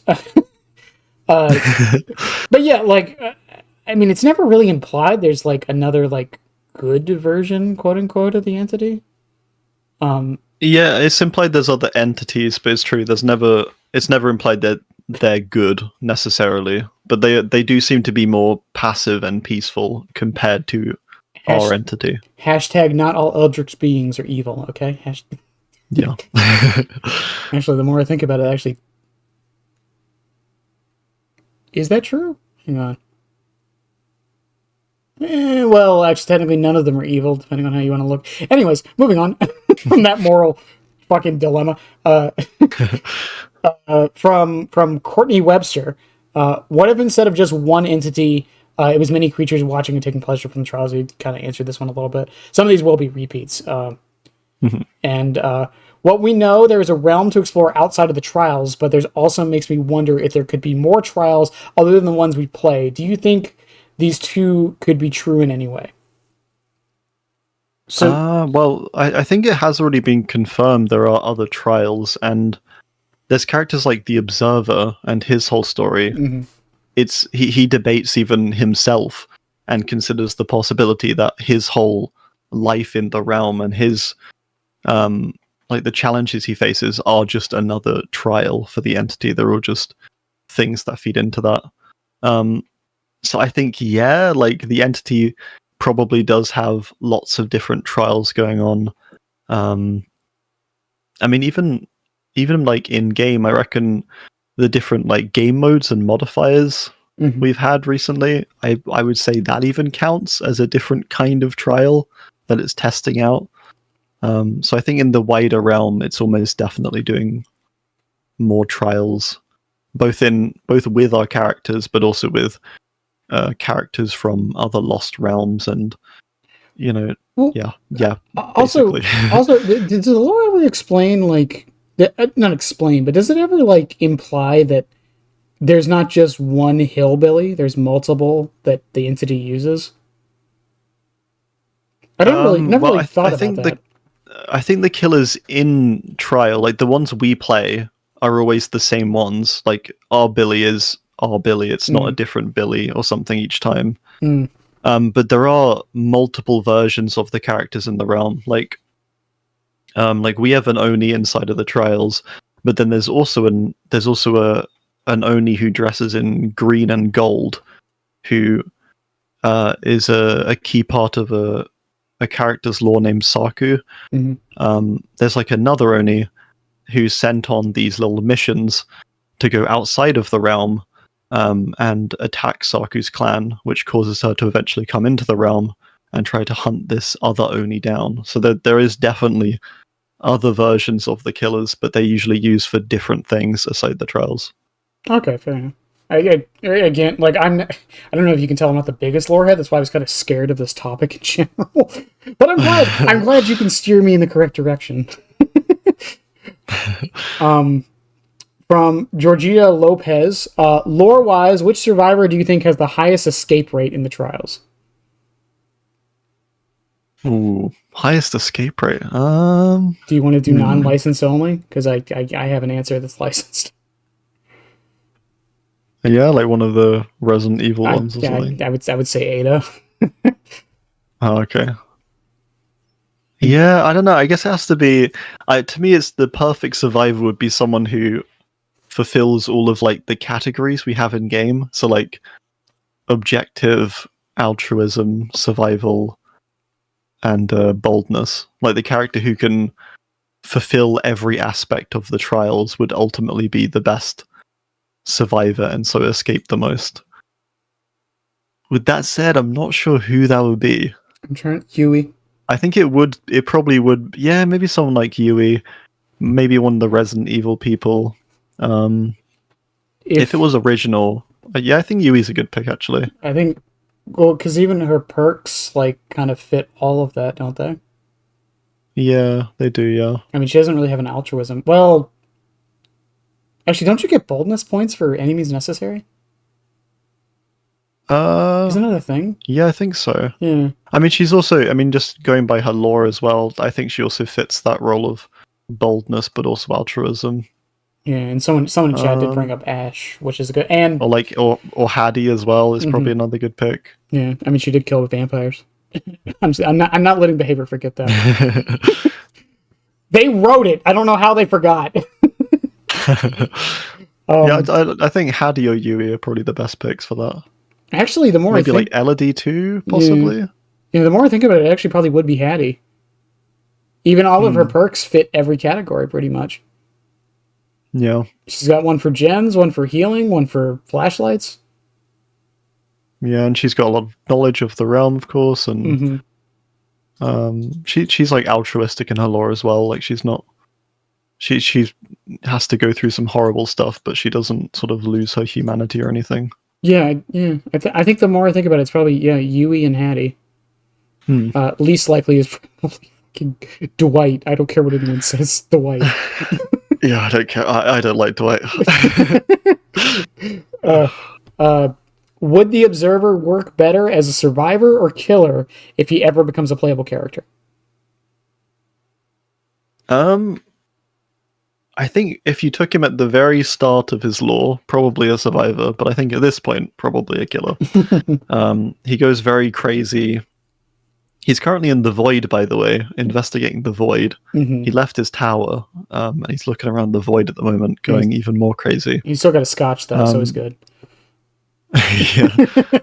But like he's viewed all these different memories. His perception of himself is completely skewed. He seems to begin to enjoy violence and certain things like that as well. So I think he's definitely more inclined to eventually become a killer. Do you play League at all? I do on and off a little bit, yeah. Okay. Do you know Swain from League? I know the name. I can't picture them though. He's the old crow guy. He's basically like a general. He's like the leader of Noxus, basically. Okay. I could see him being a similar character to that, where it's like he lets the demon infest him, and it like makes him really powerful. That could be interesting. I don't know if they'll ever. I mean, I'm sure they'll bring up the Observer back. I think. Because I mean, I think they're getting a little out there with some stuff like Tricks, who some people hate, some people love. So I could see, but yeah, I kind of agree. I think the killer makes more sense than Survivor for the Observer. He'd better be holding the scotch though, or else I'll be mad. Yep, and he's going to have a golf club as his weapon. Golf club as his weapon. I was gonna say he just throws the scotch at you and it just refills magically, because that was something important they had to write in the lore for some reason. But he's always drunk, I guess. Yeah. Actually, they don't ever go into that. I know he always refills. They never really mention if he can get drunk. I think so. Yeah, I think so. Yeah, well, because like I get it. It's a story. You don't have to tell me the characters are going to the bathroom. I get it. But like, but my English professor in college would always tell me that. But you know, like we never really hear about him. Like, did we see him eat? Right? There are a few entries where I don't know if he eats, but he drinks. I remember he drinks some milk from a different, from one of the many Earths from the multiverse. Like he's listening to some radio and he drinks some like milk or something. But I don't think he ever mentions him eating. He probably does at some point though. Well, yeah. Well, my point is like if he has to eat, then that means he can probably get drunk. It's what. I see. Yeah. I think he's functionally like he acts as like he can still be afflicted with things. Yeah. Okay. Yeah. And as chat brought up, I'm just going to ask this: do people in the fog use the bathroom? I think maybe out of the trials they might, but I think in the trials they don't. Actually, I don't even think they do. I think Frank Stone kind of answers that question. Yeah? Because in Frank Stone, isn't it implied, like, in between trials, they're kind of just, like, lifeless husks? Ooh. I haven't actually played Trickster. Oh shit! I did not mean to spoil it. My bad. No, it doesn't spoil it or anything. It's just I'm just saying I can't really speak on it. Yeah. Well, yeah. At one part in the game, like we see Claudette and Dwight's silhouettes, and they're just there. They're not talking. They're not moving. They're just sitting by the campfire. Oh, I see. So That's kind of strange because there's so much lore that talks about them like talking around the campfire and leaving the campfire and going to the wider realm. It seems like kind of a contradiction to us. I still want my lore of what the killers do in between the trials because we don't have much other than Blight. I want to know if Clown and Xenomorph talk to each other. I want to know. Yeah, that would be good. I don't even care if it's just a joke. I just want to know. Yeah, like Spirit and Oni meeting. What? I don't know. That's surely a somewhat interesting interaction.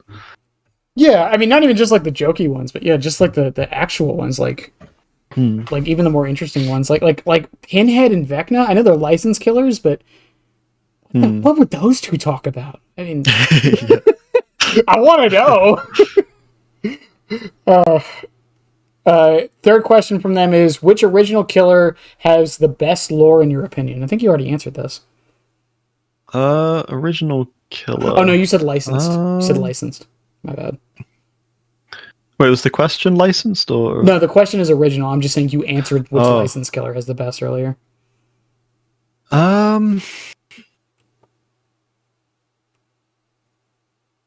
I think in terms of like writing and the overall story and character, I'd probably say Wraith. I quite like Wraith a lot. I like Wraith quite a lot.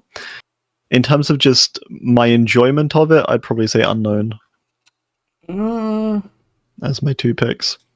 I think I might get some hate for this. I think I like Oni's the most. No, that's valid. Oni's got a good story. I like Oni's because of like it like deals with themes of like generational gaps and not being able to move on and things like that, and it's something I don't really feel like we get a lot of in media. Yeah, like I feel like Oni is like the shut up boomer meme, but like done right, you know. I'm not implying that boomers murder people, by the way. I'm just saying. No, I think that's a good pick.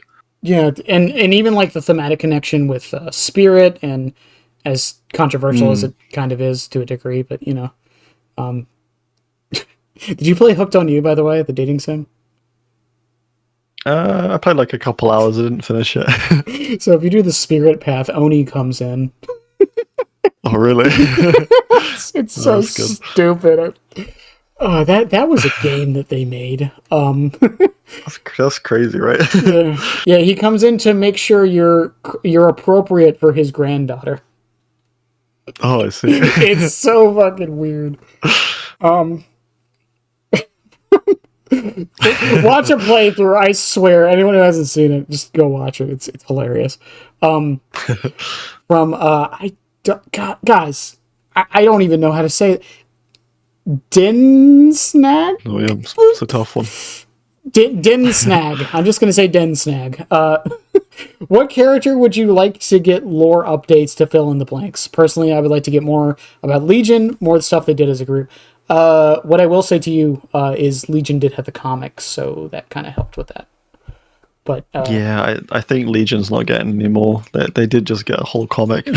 two, wasn't it? I've still got the comics actually. They're on my shelf at the moment. I need to read them. I didn't know they did physical releases of it. I thought it was just digital. Yeah, I just ordered it off of Amazon. I didn't realize they were fully out yet. But yeah, in terms of the question, the lore to fill in the blanks. I mean,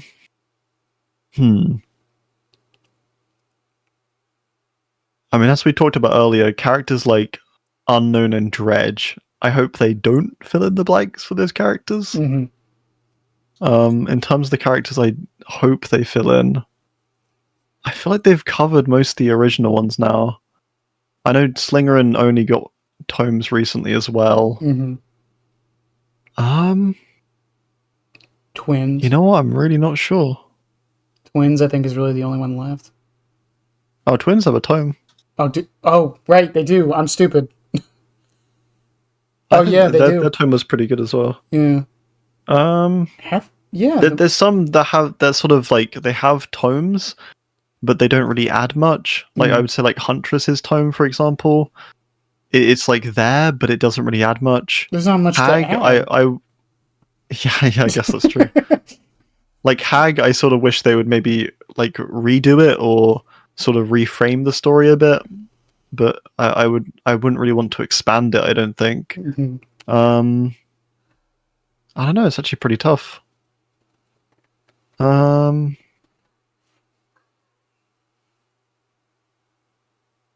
Yeah, the more I think about sure. it, they've done a pretty good job with it. The more I think about it. Yeah, everyone's pretty fulfilled, I think, at the moment. It's mostly the license killers that haven't really gotten anything for obvious reasons. Yeah, it's mostly like revisits. I would prefer like some characters that they go back to and sort of try to reorganize the story or restructure it, rewrite parts. I think Skull Merchant kind of needs it a little bit too. I think one that has been asked for, and again, I brought her up a few times, but Pixie, I promise, we all want lore for Knight's Guards, okay? Oh, that'd be cool, yeah. I need to know what Alejandro does, alright? What's his favorite food?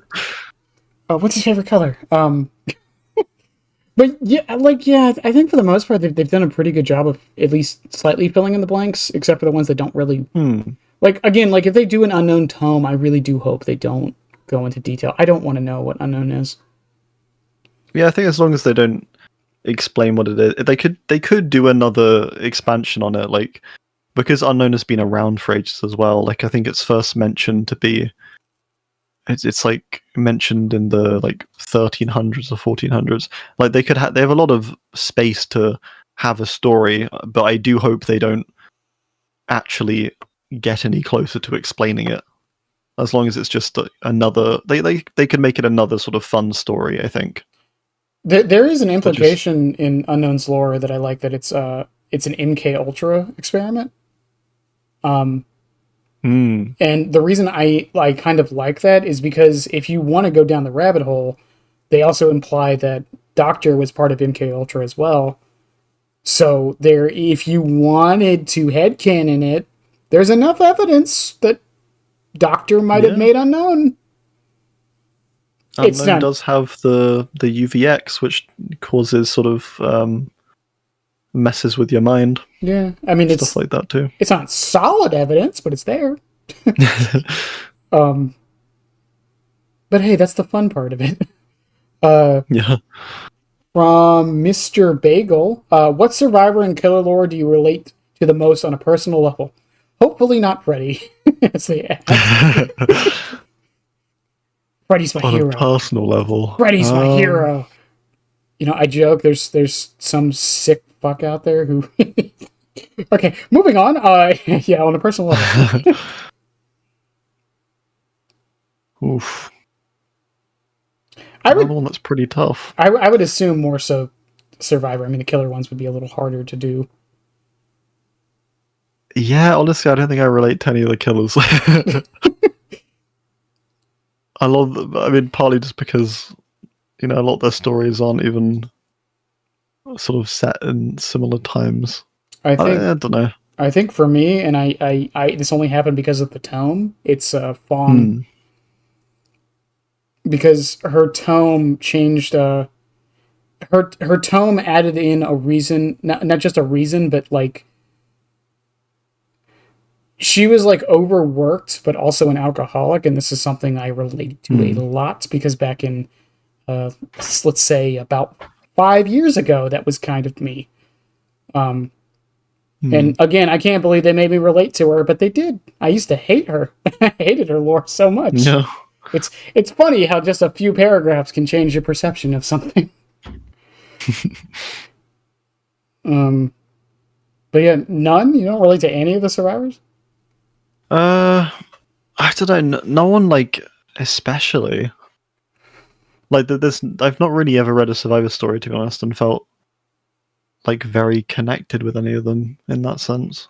Fair enough. I think it is good how they write them, because I think they do write them to try and make it so you can connect with them, or they, they have certain themes that, I don't know, maybe Claudette in some aspect, like finding like certain things like social situations hard, or sort of like making friends, but then being able to, use an online space to sort of like connect those things and build a community. I kind of relate in that aspect. Yeah, fair enough. 'Cause, through like YouTube, I've definitely become a lot more confident and been able to connect with people, and I don't know, things like that. I'm waiting for someone. Maybe with Claudette. Waiting for someone to say they relate to Pretoria. Yes, I was a prince once. From Noob King, which character do you think has the most unique lore? Which character? Ooh. Unique lore. Unique, yeah. Here's the thing, because unique doesn't mean good. Yeah, true. Honestly, Skull Merchant, I think, has the most unique. Yeah, I mean, there is definitely an argument for that. Yeah. Well, because, again, she's, like, pulling from the Patrick Bateman style thing, but the whole, like, half Brazilian, half Japanese, trying to be her father's comic book character and all that stuff. Like, that's... Yeah, she's very original, I guess, in that sense. Yeah. Yeah, and again, Skull Merchant. yeah. Again, like unique doesn't mean. I mean, I said this years ago about like Trickster having main event, right?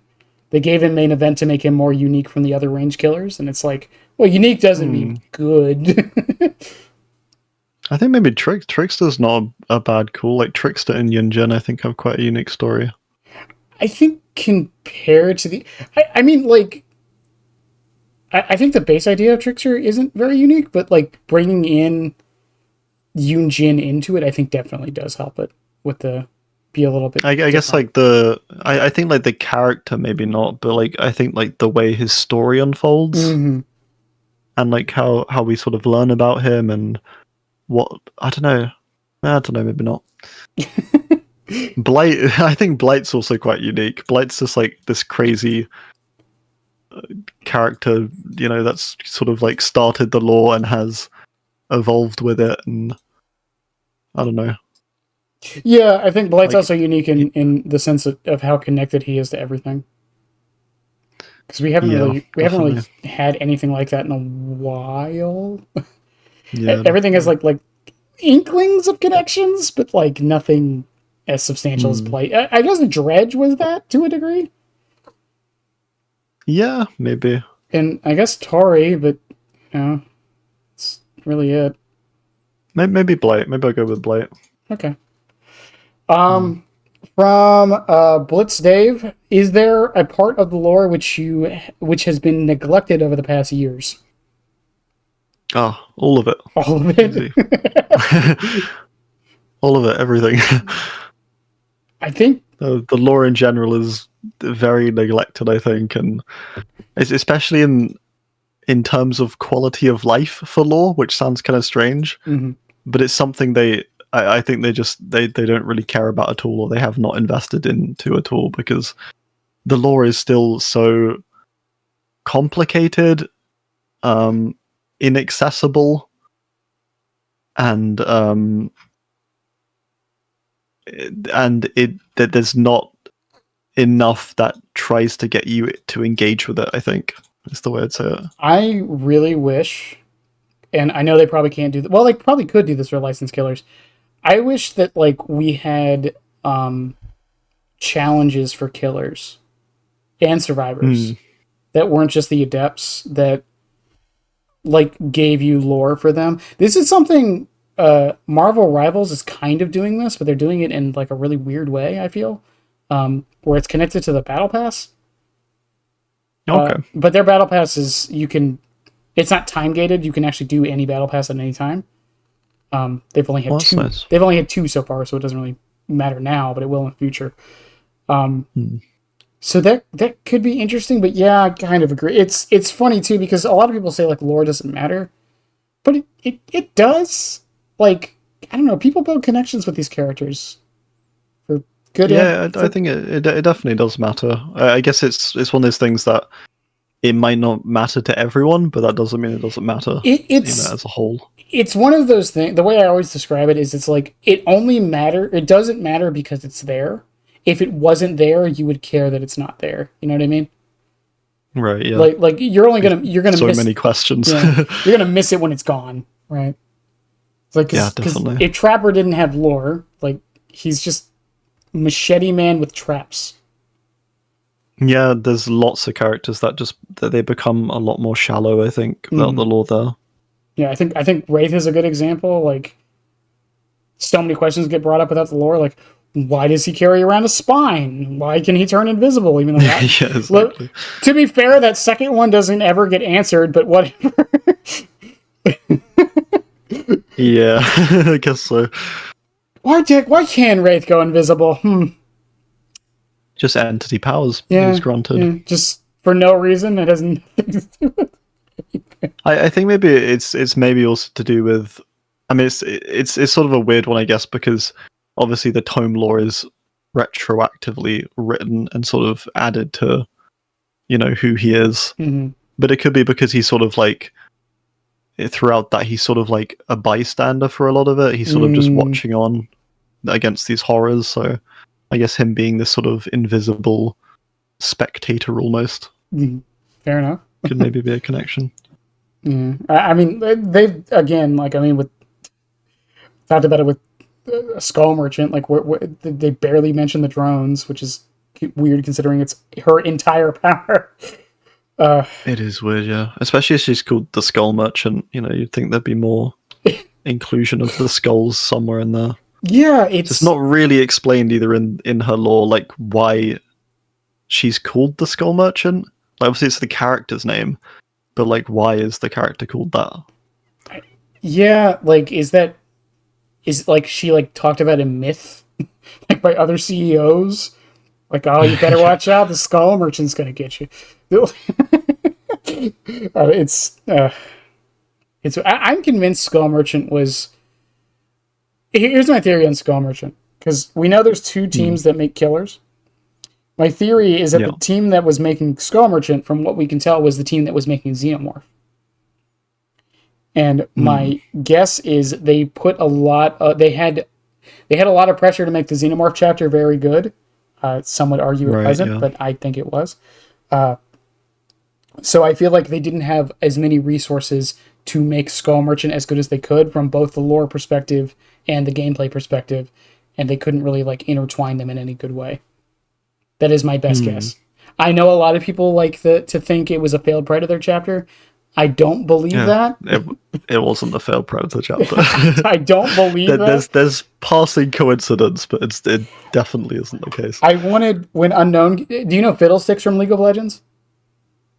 Vaguely, yeah. All right, I'm going to describe Fiddlesticks for you. Okay. It's an entity that no one knows where it came from. It can leave mimics of itself around. It has a ranged attack that does damage. It mimics the voices of its victims, and it hides in plain sight. Okay. What did I just describe to you? The Trapper. The Trapper. Yes, I knew it. No, it's just Unknown. But when Unknown came out, I saw that connection. Mint Skull saw it too.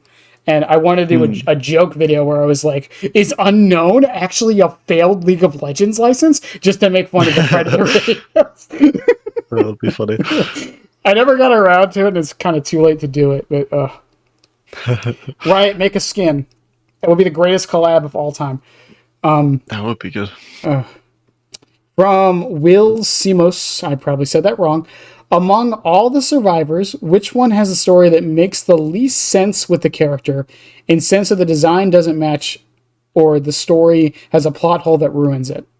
What about killers? I think the survivor one's more interesting because I think we've talked about a lot of the killer ones. So like a character who has a story that doesn't make sense for who they are. Yeah. Which is kind of hard to do for survivor because their lore is kind of who they are. But I guess perks too kind of play a role into it. Yeah. Elodie. I was gonna go with Felix, maybe. Yeah, I was gonna say either Felix or Elodie, but yeah, ironic considering they're connected. Like the way Felix is written, I think, and the way he's like presented in game, especially with things like cosmetics, I think a lot of them just don't really align. Like they're nice cosmetics, but I don't think they fit his character all too much. Yeah. Also, I find it odd that like there's like a whole paragraph about him being an architect, and I guess built to last kind of plays into that a little bit, but not really. Right? Yeah, there's not too much. I don't know. What even are his other perks? The visionary. You can like see it generators. Terrible perk. Visionary.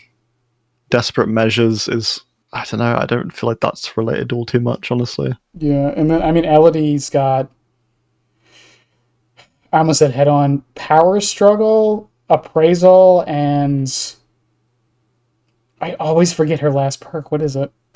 Deception. The locker one. Does that have anything to do with her lore, really? I want to say no. I mean, I think it's more so than Felix. It doesn't really, but I guess there's maybe, like, we could think of them as like, oh, there's skills she's picked up in her years of working for the collector. But I agree that one's, it's not the best connection. It is ironic because I think they do have some pretty decent lore. It's just the more I think about it, it really doesn't fit their characters. No, it doesn't quite align. I think another good one is Gabe. Yeah. Now, to be fair, to be fair with Gabe, I kind of am glad his stuff doesn't fit his lore because if it did, he would have 3 generator perks. Yeah, true. I've said this for years. The reason I don't want Isaac Clarke in this game isn't because I don't think it would fit. It's because I am scared what behavior would do if an engineer had 3 perks. Because there's really only one option for an engineer. Okay. No, I guess he could have the first fixes a broken pallet, but I wouldn't like that either. So, yeah. As for killers, I mean, we talked about a bunch of them, but like Skull Merchant, Demogorgon, Freddy to a degree,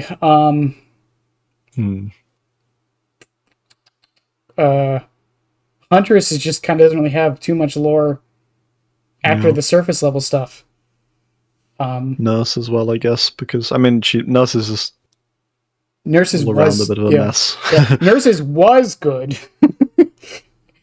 and then they fucked it up. Which is, how do you do that? It is strange. It seems like, I don't know, like they just like whoever wrote it just forgot all of like the features the character had to begin with. I don't know. It's really strange. Yeah, but I mean, I think the argument would just be Elodie and Felix, because even like Vittorio's makes sense. Gabe's like, I guess kind of doesn't, but also Gabe's a clone, so I guess you can use that as the excuse.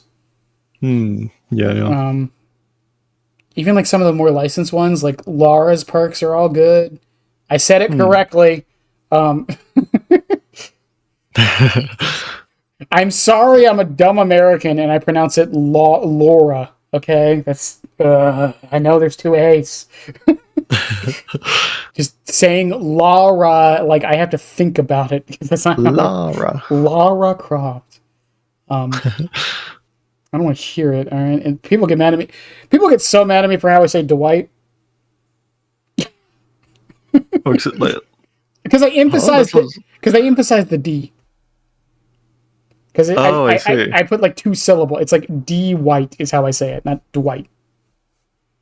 I don't. It's just how I say it. I think it's silly to complain about things like that. It's just how it's just how different people speak and say things. I think it's fine. My argument has always been if you understood well enough to correct me, you didn't need to correct me. You knew what I meant. Yeah, that's a great point. It's like Nia versus Naya, Fong versus Fang. I'm trying to think of like other weird ones. Also, I found out the other day. This is completely unrelated. Do you know what Yamaoka means in Japanese? I think I remember reading it somewhere. I don't remember though. It's mountain. Ah, okay. And then I forget. And Oni's real name, which I forget, means volcano. I might be mixing those up, but Volcano mountain. Yeah, volcano. I just think that's funny. From the Tomahawk, who I will say every time, I love your name, and I see your comments, and you love that I love your name. So, what if, hear me out, instead of the entity... Okay, I knew there was one. There was one that wasn't a serious question. I fucking knew it. Tomahawk, I'm never saying your name is good again. Alright, I got one more place to check. That would be the Discord. I believe there was... I don't think there was any questions from the Discord. Oh, no, there was. There was a couple.